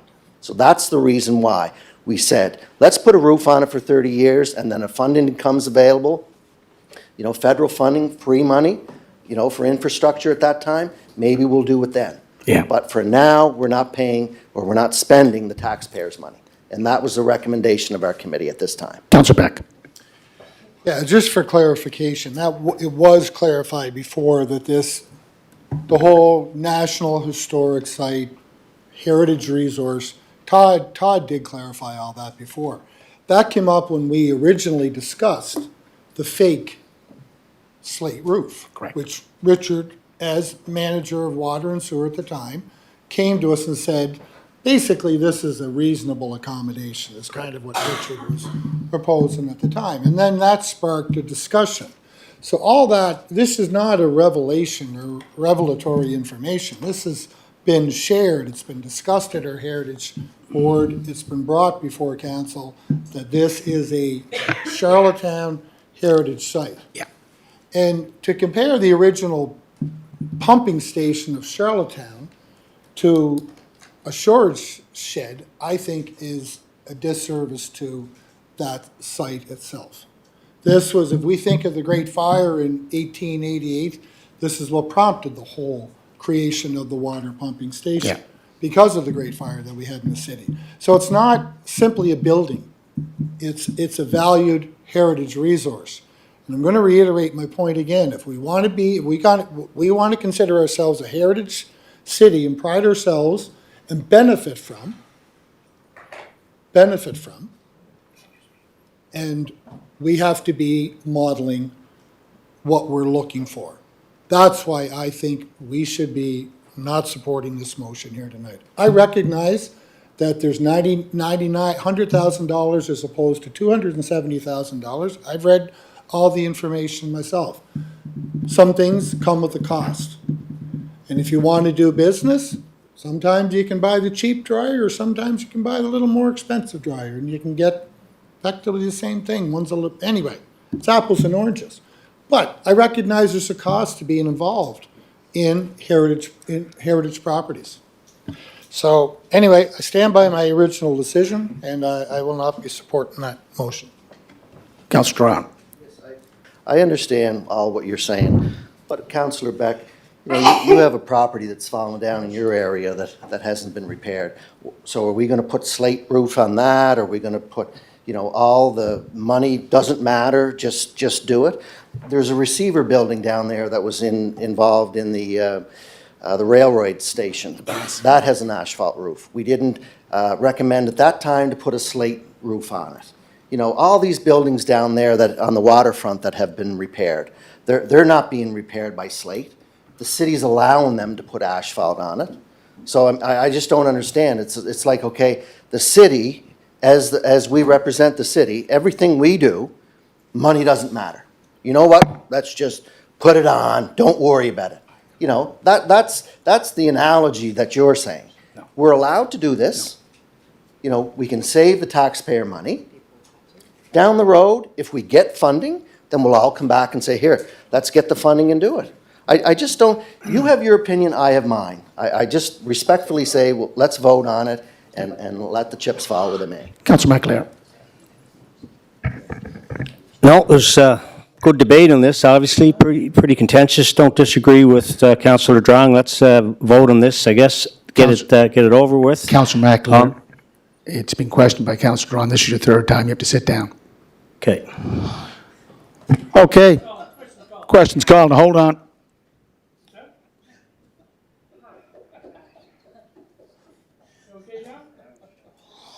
Okay. Cast your vote. So we're doing the first one, the 99. It's the resolution that was read for $99,672,000.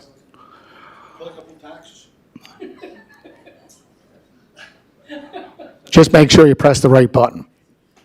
Okay. Closed. 6-4, and I have just 1 second. Councillors McAleer, McKinnon,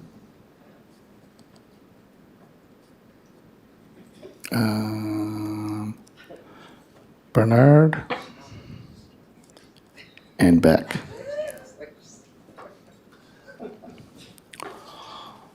Okay. Carried. Okay. Just let me accept that.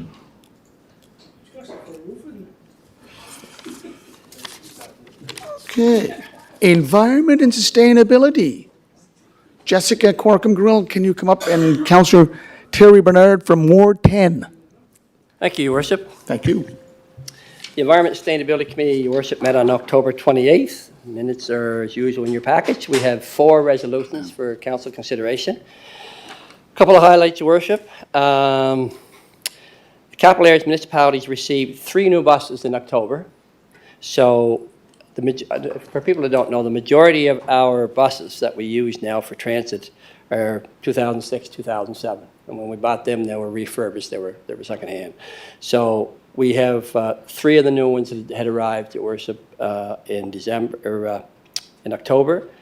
We have 3 more arriving in December 2025. And then in 2026, we start getting our 4 electric buses. And just to make it clear, these are not increasing capacity. These buses are to replace what's got to come off the road. Okay, so just so everybody knows that when they hear all these buses, it doesn't mean we're increasing capacity. The other ones have to come off, these go on. So at least we got the first 3, Your Worship, come in, and another 3 in December next year, and then our 4 electric ones start coming in. We should have the building electrification up and running by then. The city was approved, Your Worship, for $500,000 from the Green Municipal Fund for a 2-year pilot of a bike share system. You recall we had these conversations in the last budget cycle. So the city was approved for $500,000 from that fund. This is in addition, Your Worship, but we announced $364,000 that was already approved from the Provincial Active Transportation Fund. So for that pilot project, there's a total there now of $864,000. Your worship, the public is invited to provide input on the draft goals and actions for Charlottetown's Climate Action Plan. We talked about that last month. Feedback will be accepted until November 17th, so that's open to the public and the elected officials. You guys get that? No. Did you get that? Yeah. Yeah, okay. Noted. There's two workshops, Your Worship, funded by the province's Climate Challenge Fund are coming up. One on climate hope and anxiety, partnering with UPI Climate Science, being held on November the 14th. And Your Worship, there's one on home improvements to reduce energy use. And that's with Holland College Energy Systems Engineering and Heritage Retrofit Carpentry Program. That's being held, Your Worship, on November 30th. So full details on those can be found at the city's social media platforms, Your Worship.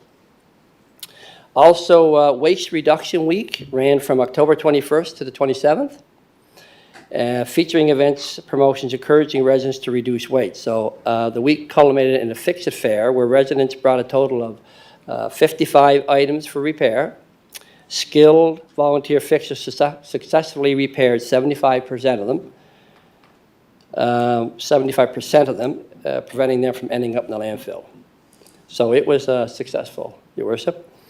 And on the transit, 148,421 transit riders in Charlottetown in October, so that's an 11.7% increase over October last year.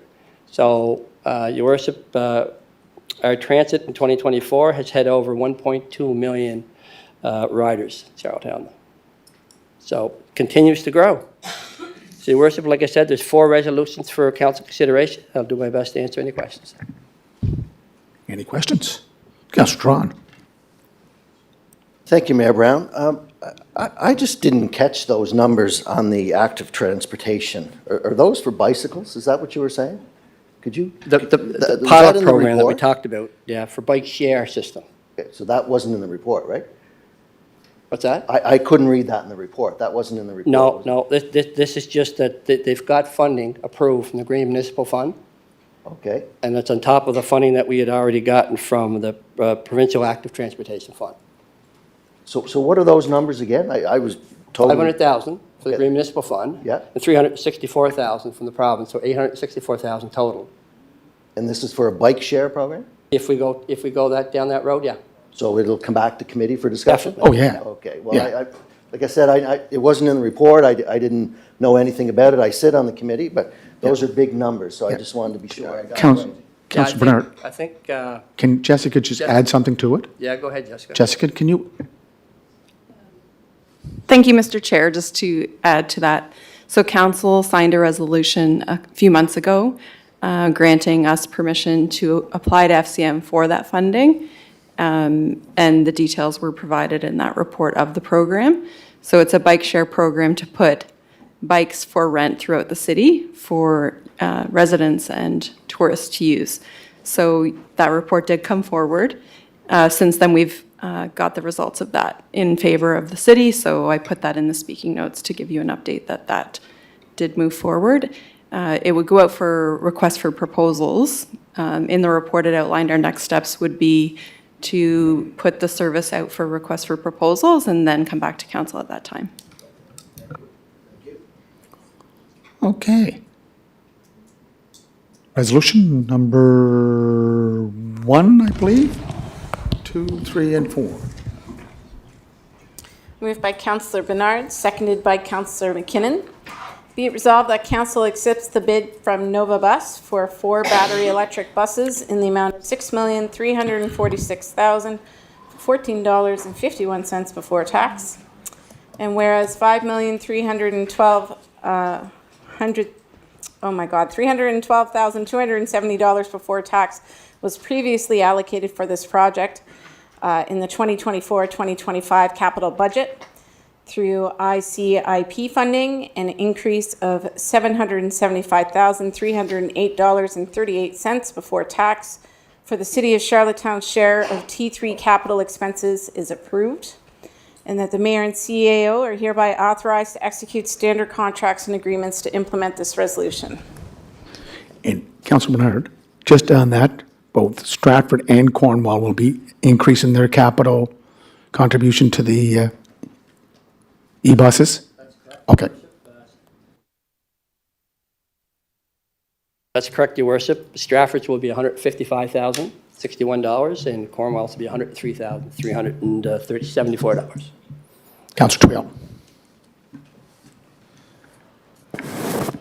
Want to recognize and acknowledge all the work that the committee staff did in pursuing the funding for the electrical buses. When the presentation from the contractor when he was in, one of the challenges was heard from his counterparts in Nova Scotia was maintenance. And has the department had time to examine what challenges that were experienced over in Nova Scotia and other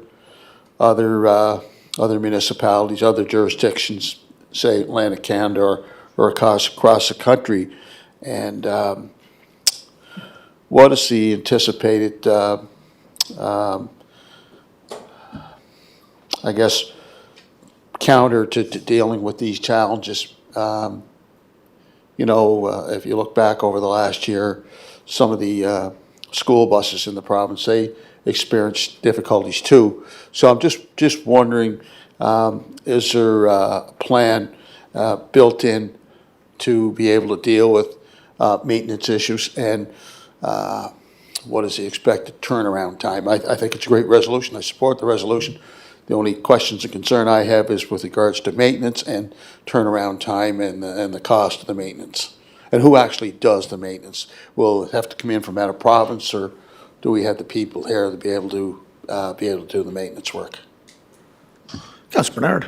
Thank you, Councillor Twill.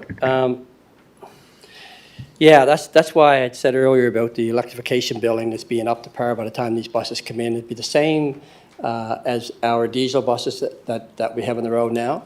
They do run into issues, whether it's motors, transmissions, what have you. They run into issues, and there's maintenance there to fix them. This will be no different. The electrification it's new to us, but it's not new out there, and there will be some issues similar that we're having with the diesel buses, and so the maintenance will be there to repair them and get them on the road as quickly as possible. Very similar to our diesel buses now.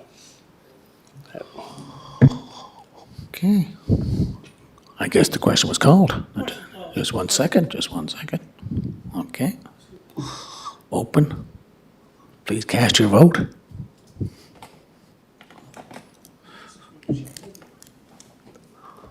Yes. Close the market. Okay.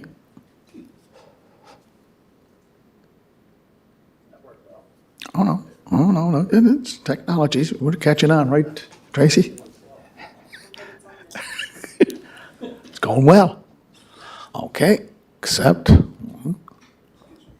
Okay. Next resolution there, CAO LR Mohammed. Moved by Councillor Bernard, seconded by Councillor McKinnon. Be it resolved that Council award WSP the contract for the creation of a 10-year active transportation plan in the amount of $83,425 before tax, and that the Mayor and CAO are hereby authorized to execute standard contracts and agreements to implement this resolution.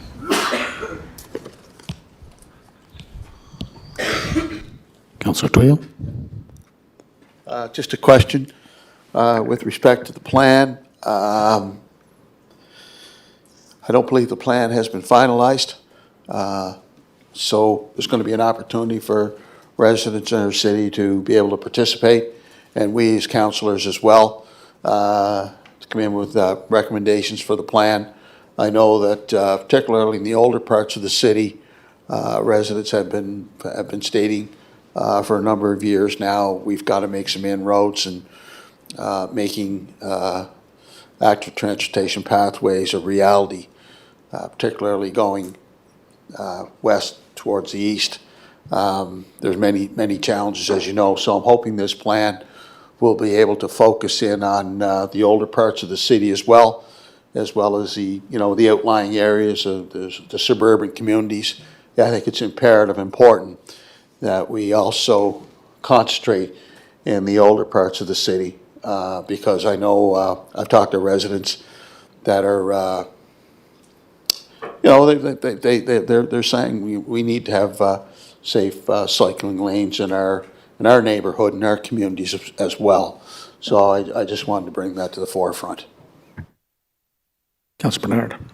Yes, and to answer your question, Councillor Twill, that there will be public engagement. And that's one thing I'll give our staff credit for, is anything that we've done has been a ton of public engagement, which I'm very proud of and everybody should be proud of. That's no different than this. We will have our input, as will the public. And then they'll come back with what they perceive as a 10-year plan, what works best for the city of Charlotte, and making those interconnections. We have a number of active transportation trails. But within the inner city, this could be ways to be able to connect a lot of those trails. So, but as far as engagement, yes, you will definitely have engagement, as will the public. Thank you. Councillor John McAleer, first time. Thank you, Mayor Brown. Ward 7. Just curious, Councillor Bernard, I'm somewhat assuming with the updating of the official plan and what have you, that there's, I guess, for the active transportation strategy, would there be some interfacing or does the this strategy take into, does it have any back and forth with the updating of the official plan? Is it part of the? I don't see this having anything to do with the official plan. I think this is separate of its own. These are our transportation pathways. So the official plan is more your zoning and bylaws and so on, but this would be separate from that. Unless, if I'm incorrect, Jessica, you can correct me if I'm wrong. Mr. Roos, I see you push your chair in there and you're sitting next to the manager of Environment Sustainability. Any glowing insight to our official plan and active transportation pathways? Thank you, Mr. Mayor, and through the chair. The official plan provides, like the councillor mentioned, kind of that overview for our land use decision making, but also we want to be thinking about aligning that land use strategy with, making those physical connections from a transportation standpoint and encourage multimodal transportation throughout the community. So, that's how I kind of see those pieces tying in together. Good for that, Terry. You all right? I know in Toronto, they're looking at taking out bike lanes. They're looking at taking out bike lanes in Toronto. So we don't have bike lanes. We have active transportation pathways, multi-use paved pathways there, right, Scott? Okay. Okay. Just going to get. We're open for to cast your vote.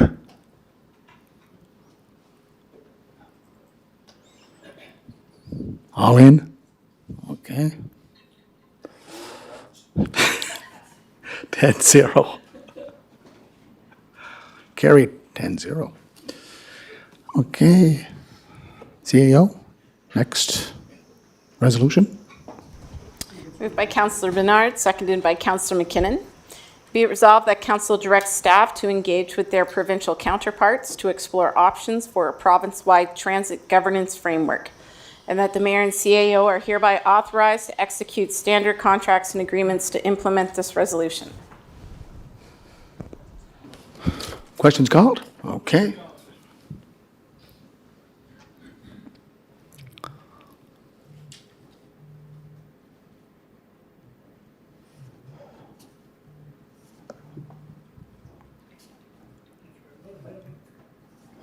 Okay, 10-0. No?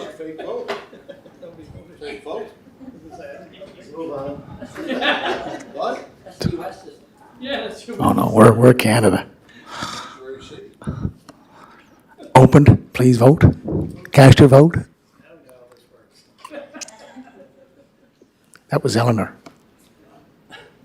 Okay, close. 10-0. Okay. Another resolution? Moved by Councillor Bernard, seconded by Councillor McKinnon. Be it resolved that council accepts the highest scoring RFP response from Harborside Transportation Consultants for support on bus stop project management in the amount of $82.50 before tax, and that the mayor and CAO are hereby authorized to execute standard contracts and agreements to implement this resolution. Deputy Mayor? Thank you, and to the chair. I'm just wondering if you have any more detail. I'm looking at the report, and we are paying $51,000 for the existing 50 bus stop improvements, and they're going to give us a plan on how to do this. And then it says that they're going to coordinate easement agreements. Do we not already have easements for the bus stops? And I'm just wondering, like, you know, this is obviously work that can't be done with staff. This has to be done with a consultant, like, anyways, if you have any more detail on it, help me vote. Thank you. Thank you.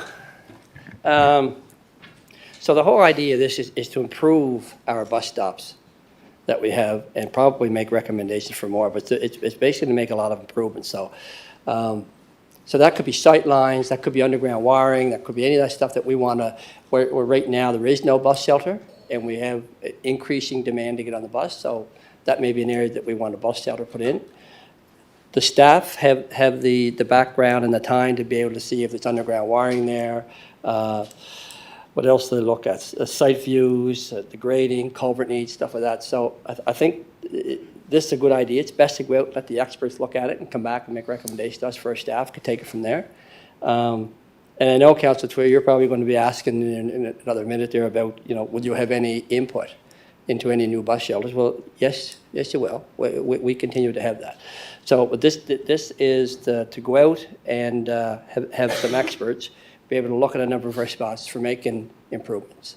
And as we know, our transit system is still pretty young in infancy, but it's growing rapidly. So a lot of these things have to be looked at now for safety issues, let alone anything else. So, yeah, look forward to your support. Councillor Twill, Ward 4. No, I think it's a good resolution. I think it's a good expenditure. Let's bring in the professionals to look at those deficiencies that need to be addressed. You know, as you pointed out, Councillor Bernard, this transit system's still pretty young.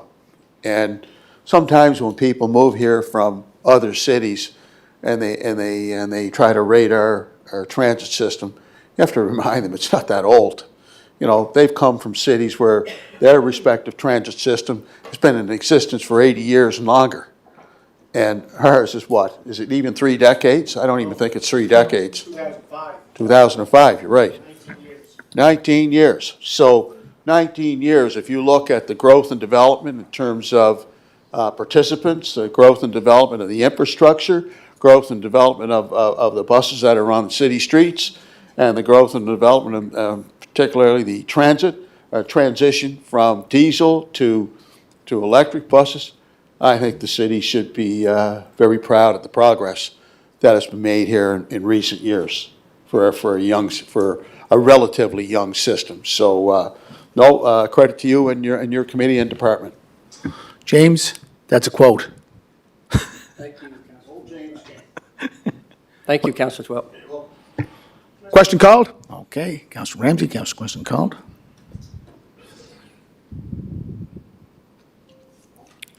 Just 1 second, she's warming up.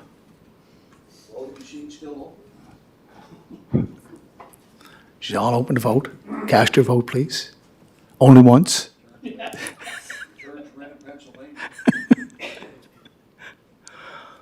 Okay, ready to close? 10-0.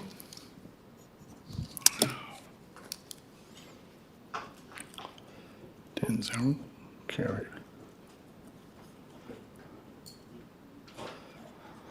That's it, Councillor Bernard. Thank you kindly. Thank you. Thank you. Public Works, Councillor Julie McCabe. Thank you. So we met on October 3rd. The minutes are in your package. We also met on November 6th. They will be provided at a later date. They weren't ready. The Civic Board for Persons with Disabilities met on the 15th, but unfortunately, they didn't have quorum, so there was no minutes recorded. Tonight, we have 4 resolutions for consideration, and I will do my best to answer any questions you may have. We'll start with the resolutions.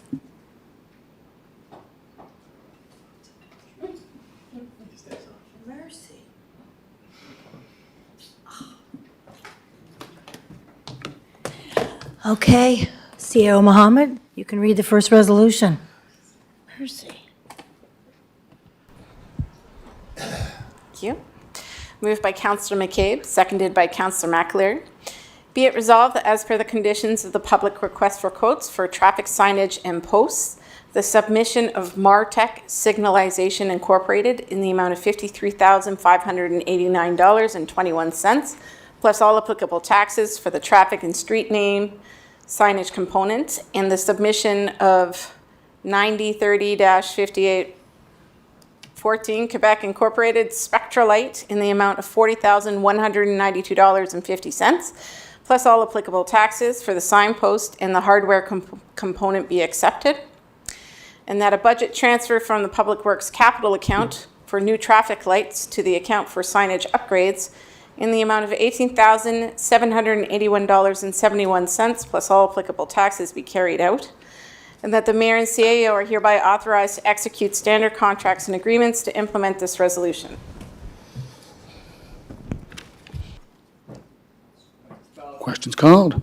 Okay.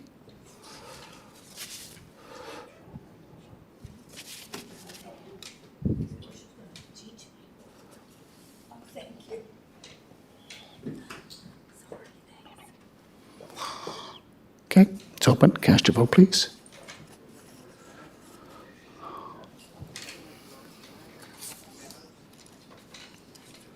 All in? 10-0.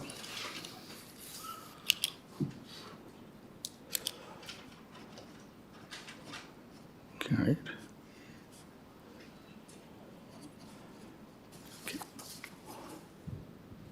Do you have another resolution there? CAO? Moved by Councillor McCabe, seconded by Councillor McAleer.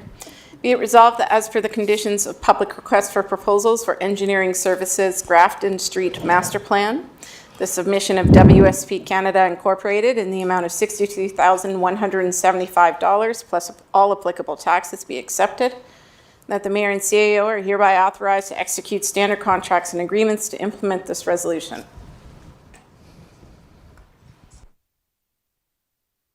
Questions called? Question was already called.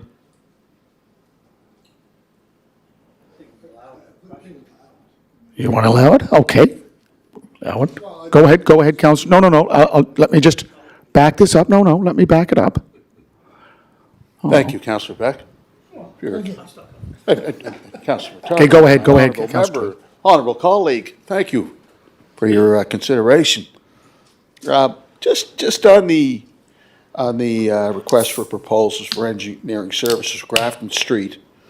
Correct me if I'm wrong, Councillor McCabe, but wasn't this plan already mapped out before the work started on Grafton Street? Are we talking Grafton Street in the East End?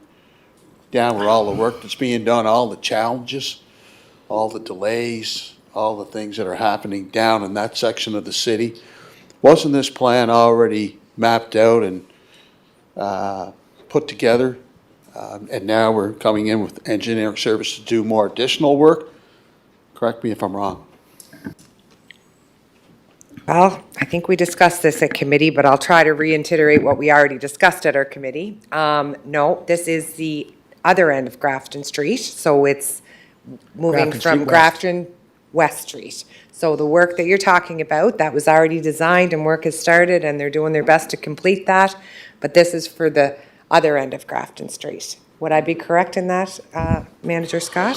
Grafton Street West. Edward to West Street, yeah. That's correct. Go ahead, Scott. No, Your Worship, the chair is correct. From Edward Street to West Street, we would look at Yeah. updating that section of Grafton Street.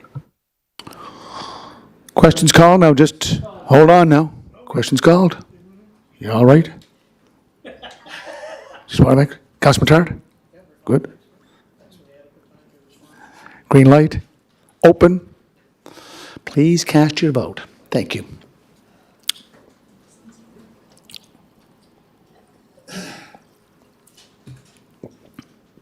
Good. Close. 10-0.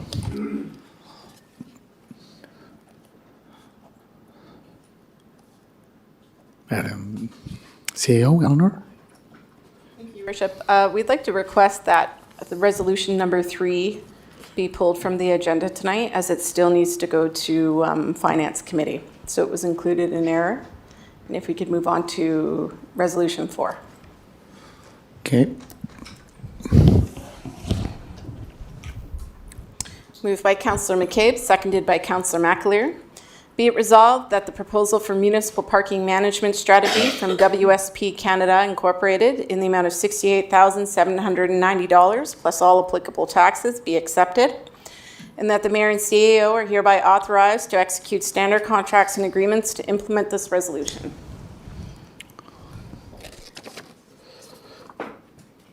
Councilor McCabe? I'm hoping, the last one we have to send back through finance. Did we go through finance with this Is this for this one? resolution? Like, the process is all over the place. This one, we're not going back through finance. The last one, we have to go back through finance. So is there justifications why we go through finance and we don't go through finance, and sometimes we do and sometimes we don't? Because unless we're going to find a process that works, it doesn't really work. CAO, Eleanor? Thank you, Your Worship. And through to Councillor McCabe, I agree. There needs to be standardization of what's going through to finance. There seems to be a lot of confusion. And we find ourselves sometimes, if we take something to a committee and then we don't take it to finance, we get told it has to go to finance. So we'll come together with some processes. And I would suggest, because there is a lot of confusion with this, that we bring it through to council and everyone agrees what the process is, black and white. Councilor Twill? So we're going to vote on this one? Yep. Councilor Twill? Yeah, I think that, obviously the inconsistencies is consistent. And here we are, we're dealing with this resolution here, didn't go to finance. I think when you look at the budget process and when the budget's approved, unless there's new monies being spent, if it's in the budget and it's allocated, for example, for line items like this, it should directly come to City Council as opposed to going to, another committee, only the possibility or potential of that committee overturning the recommendation of the Public Works Committee or any other standing committee. And to my mind, that's dysfunctional. So there's no consistencies. We've experienced here on a couple of occasions where the process is dysfunctional when the standing committee responsible has done its due diligence and forward the recommendation on to City Council. So here you have an inconsistent process. Inconsistent, which is consistent. Councilor Bernard? You going to speak to the resolution? Number 4? Okay. Well, it's more of a clarification. So we've had lots of questions on the floor here in the past over tenders that come to the floor. Well, did they follow a proper process? Did they not? Finance is responsible for the tenders to make sure they're done properly. If they're not vetted through finance, and that's what happens when you get on the floor here. Well, I'm not sure. Did they follow a proper process or not? That's the whole idea of sending it to finance. That's always the way it was before. Yeah. We've gotten away from it. That's why you have those questions. So should they all go through finance? In my opinion, they all should. Yeah. Finance makes sure that the process has been followed correctly. Okay. Councilor McCabe, Councilor Twill, we're going to get moving on this because, Councilor McCabe? As the chair, I'm just responding to all the questions, so I'm not really asking questions, I'm just clarifying answers. So Thank you very much. Yeah, thanks. Thank So you. I think I can stand up to do that, but I agree, Councillor Twill, and I think we were just validated in that response, is that that's a further discussion to happen. So tonight, apparently, this one's okay to be proceeded with, to vote on. So let's just move on with business, and let's tighten up the things that we know are needing some tightening. Councilor Twill? No, it's fine. Good. Questions called? Questions called.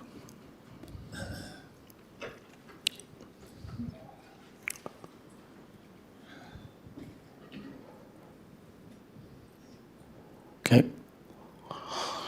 Please cast your vote.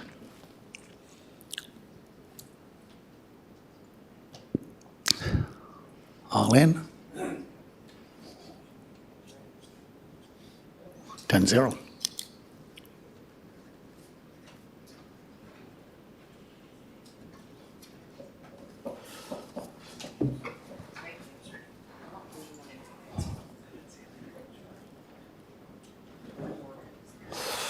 Okay, is that it, Councillor McCabe?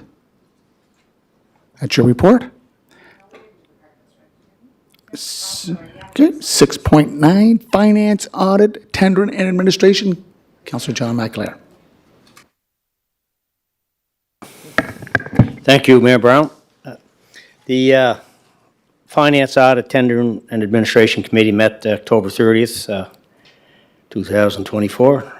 Draft minutes are included in your package. There's no resolutions for your consideration. There's, a fair bit of information in the report.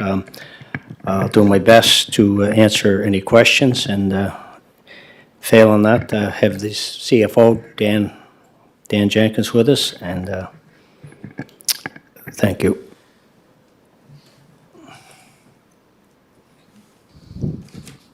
Thank you, Councillor McAleer. Councillor Beck. I just want to echo what was said earlier about the repetitiveness. I'd like us to see, because I had the same comment written down here. Under finance, we have the same report about SURF. We have the same report about the zoning and development bylaw, and then we had the report about something else as well down there too. I forget what it was. The incorporation. Anyway, I'd just like to see, again, one committee own it, channel it through there, so we're not spending a whole lot of time bouncing back and forth, tying up our professional staff's time, tying up our time reading it, all that sort of thing. So I support what was mentioned earlier. I had the same feeling myself. Okay. Thanks. Councillor McAleer. Yeah, thank you, Mayor Brown.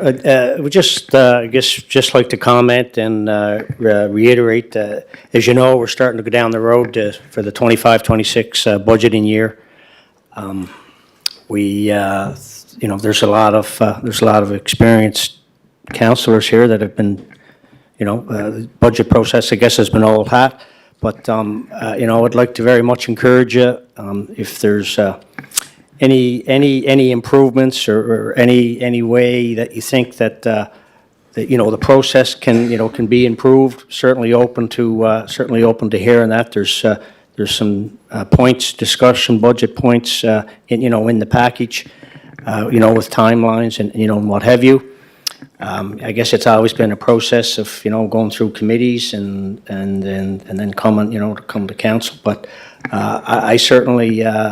And I think I'd like to speak for the Finance Committee as well, that we're certainly open to comments, suggestions in the meantime as we go into the depths of the budgeting process. Thank you. Bernard. I just want to make a quick comment to Councillor Beck's comments there. So SURF is under Economic Development and Tourism. That's their attractions, and that's where the SURF fund's for. There was talk about making some possible changes, so that's why it would come to finance, because it's the finance administration that deals with it. So it's pretty hard to just leave it with one. When it becomes a responsibility, economic development, tourism, as for garnering events and attractions to the city of Charlottetown, that's what the SURF fund is geared towards. The city's also taxed with collection the TAL. So our finance staff is administering. So when any changes are coming to that policy, it would come to finance. Yeah. And again, it's working outside the silos. We've always talked about working in the silos, not keeping in touch with each other. So that's what we're trying to do. Could I just ask a question? Terry, Councillor Bernard, if we go to page 336, the financial statements. Could I ask you or the CFO, here we are? Sorry, Councilor Bernard, I should be saying Councilor Mackler. If you look at the numbers for the end of September 30th, so that's the end of our second quarter. How are we looking, John? Councilor Mackler? Page 336. Yeah. Well, Look at the numbers. thank you, Mayor Brown. Generally, I think the year-to-date, or as you said, 6-month numbers are looking very good, certainly in relation to budget. We're, we look on the revenue side, we're 50% through, and we're 50%, through on budget, on the revenue side. So, I'd like to think that the reporting and the information you're getting, I hope you feel it's timely and continues, in that fashion. There's some personnel pieces in finance that are going to be addressed, and with a new manager that has to come on board. So hoping that that's filled sooner rather than later, and be great to have that individual, whoever it is, coming right in at the start of our budgeting process. Thank you.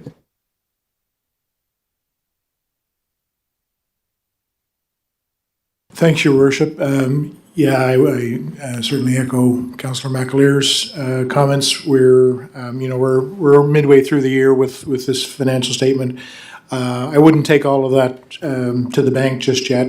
We don't have a lot of robust month-end procedures like we do at year-end, where we make sure that the depreciation and our bills outstanding are kind of accrued. So it is early, but it is a good indication that at least the banks are reconciled, and we're good to go that way. We have filled one of the positions one of the vacant positions in finance. The admin assistant position has been filled, and the other two we hope to proceed, get some good news on those in the coming days and weeks. Spoken like a true CPA. Strategic priorities, communications, intergovernmental cooperation, Councillor Norman Beck. The great Ward 3. Hey, just 1 second. Go ahead. Hey. So anyway, the Strategic Priorities, Communications, and Intergovernmental Cooperation Committee met on October 31st, 2024, and the minutes are in your package, and we have no resolutions for your consideration. Just a couple of points I do want to bring up. As you know, we voted on the procedural bylaws that are going to be updated, and we do want to get at that work as quickly as we can. Part of what falls under this committee is the Council Code of Conduct and the procedural bylaw, both of which have direct implications on our daily work, and certainly they would be the closest to impacting how we conduct our business. So what we would like to do, and we discussed this at the committee, we really want your eyes on these two documents. I know that we've talked a lot about, at various times, about incorporating this and changing this and changing that. Now is really the time to do that. So we really want you to look at those. They are in your document.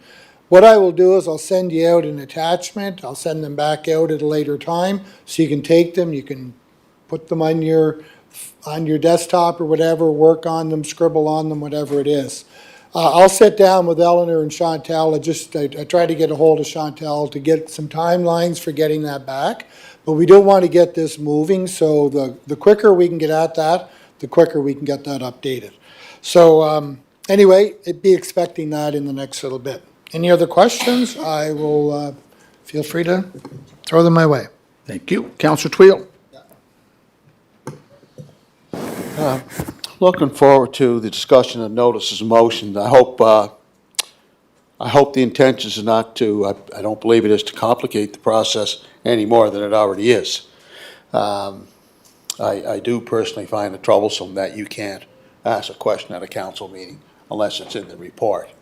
And then when you do file a notice of motion, it could be months go by. I mean, I've submitted notice of motions to no avail. Having said that, tonight I want to talk about communications. Last week, the city responded to a request from CBC regarding a proposal, a funding proposal with respect to housing, more specifically to waive the GST on people who are looking to purchase a home. And the city came out with a statement saying that, well, we got to be cautious because we have to look at infrastructure concerns and other amenities, other challenges. I don't think the feds were requesting the municipality to participate in any which way, shape, or form. I think they were just coming out with a suggestion that to eliminate the GST, and they also challenged their provincial counterparts to waive, I believe, 10% of the sales tax. I mean, there's so much emphasis on apartments, but really not on people looking to purchase or build a home, young families looking to build a home, and we hear that right across this country. It's not just unique to Charlottetown. So I was somewhat surprised to see the city make a statement. So the question becomes, who is the city? Is the city senior management? Is the city senior management 1 or 2 councillors? Is the city all 10 councillors voting in a resolution to make a determination as to whether or not we should be even commenting on a program that doesn't directly affect us? And I just hope, politics is what it's being, that we're not playing politics here. Because I really don't care where it comes from. If we're trying to encourage young families to purchase and build homes here in the capital city, by God, any incentive humanly possible, we should be all over it. So, I thought, with the province or the feds challenging the province, I thought, geez, what a great way for young families to entice them to stay here and not have to leave the province, not have to leave the city.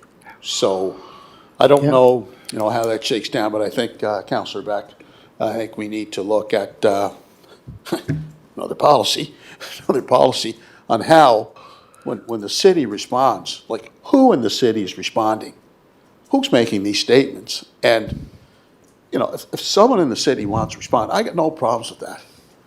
But you can't say you're speaking on behalf of city council. If you want to issue a clarification saying, well, a department without consultation or collaboration with all members of city council, you want to make a statement, that's fine, just clarify it. But don't make a statement saying, the city. Well, who in the city? That's troublesome for me. It really is. Thank you. Okay. Yeah, so one of the challenges they are asking us is the one paid 4 units.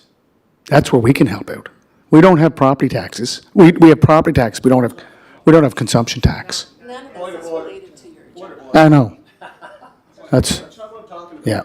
Okay, Councillor Twill, we're moving on. Yeah, Councillor Beck. Yeah, I don't disagree with what you're saying, Councillor Twill. I think whenever there's, I think the experience has been if there's a communique to come out about parks, you're often brought in the loop. Police, Councillor Ramsey would be brought in, so that we're understanding in terms of what it is. And it's usually reference to something that we have. I'm not sure about that particular communique per se, but I do concur with what you're saying, that it's important to have an understanding that it is a representative of council and not just a particular individual or whoever it might be. Just with regards to the notice of motions piece, in terms of the clarification, that's one discussion that we did have at the last meeting. It is a relatively new practice, or maybe, I mean, you know, I don't think it's been a common practice in the past. So as we move forward on the procedural bylaw, please, if you've got thoughts and ideas and suggestions, don't be shy in putting forth as to what changes we should be making. Because again, at the end of the day, what we want to do is to make our bylaws efficient and as efficient and productive and cohesive as we can. So this is exactly what I'm talking about. If you've got ideas, get them out now. On the code of conduct, which has to come in, and on the procedural bylaw. And as we're going down with other bylaws that come in from the other respective committees, speak now or forever hold your peace. Thanks. Through your worship to Councillor Tweel, just a point of clarification. My understanding from the statement that was made to CBC, if that's what you're referring to, it spoke about the potential loss of the Housing Accelerator Fund money. right. I don't think it was about the GST forgiveness or HST on housing. So it was kind of mashed together in the article, but I think on a close read, it would reflect that. Okay, notice of motion. We have notice of motion. Yeah, no, Councilor Twillie, because it's 7:30, no, 7:30. Notice of motion. She's going to read off the notice of motion. We can discuss in the closed session. Yep, we can discuss in the closed session. Notice of motion. Let's get going. Come on. Okay, notice of motion, please. Who's this from? Okay.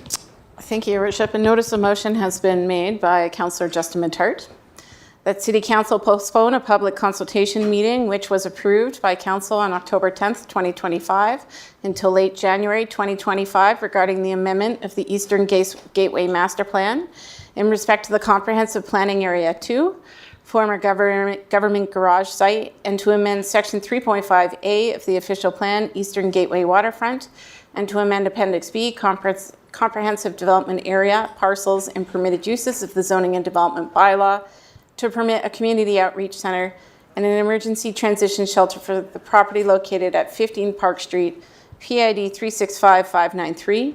This postponement would allow for sufficient opportunity for the public and stakeholders to prepare and be involved in a comprehensive consultation process. This is just a notice of motion tonight. The motion will be voted on at the next regular meeting of council. Thank you. Can I speak to it? Oh, just quickly, she gave notice, but did you? You don't speak to it. It's just a notice. When it comes back to council, you'll speak to it. Okay, we need a motion to go into a closed session as per section 119, subsection 1 of the Municipal Government Act. Subsection 119, 1D, human resources matters, including labor relations or employee negotiations, CAO meeting, and the second bullet is new CAO recruitment and transitional measures. Section 119, subsection 1E, a matter still under consideration on which the council has not yet publicly announced a decision, and about which discussion public would likely prejudice a municipality's ability to carry out its negotiations, and there are two. Queen Street Parkade and the Housing Accelerator Fund. So I need someone to move that. Moved by Councillor McKinnon, second by Councillor Bernard. You want to discuss the resolution going into closed session? Yeah, I support a couple. We're still in open session. We have to wait. We're in the closed session. I know, but I know. I want to say it publicly. What is that? I support a couple of the resolutions to go in camera. There's one that I don't. What's that? That's on the housing, the funding for the housing. It's a contract. Pardon me? It's a contract issue that we're dealing with. We've discussed it in open forum now for the past number of meetings. Why would we go in camera? Let's go into camera. If we change it, we'll come out of camera to make a decision. I don't support that. Okay, all those in favor of going into the closed session, please raise your hand. Okay, those against? 9-1. Okay.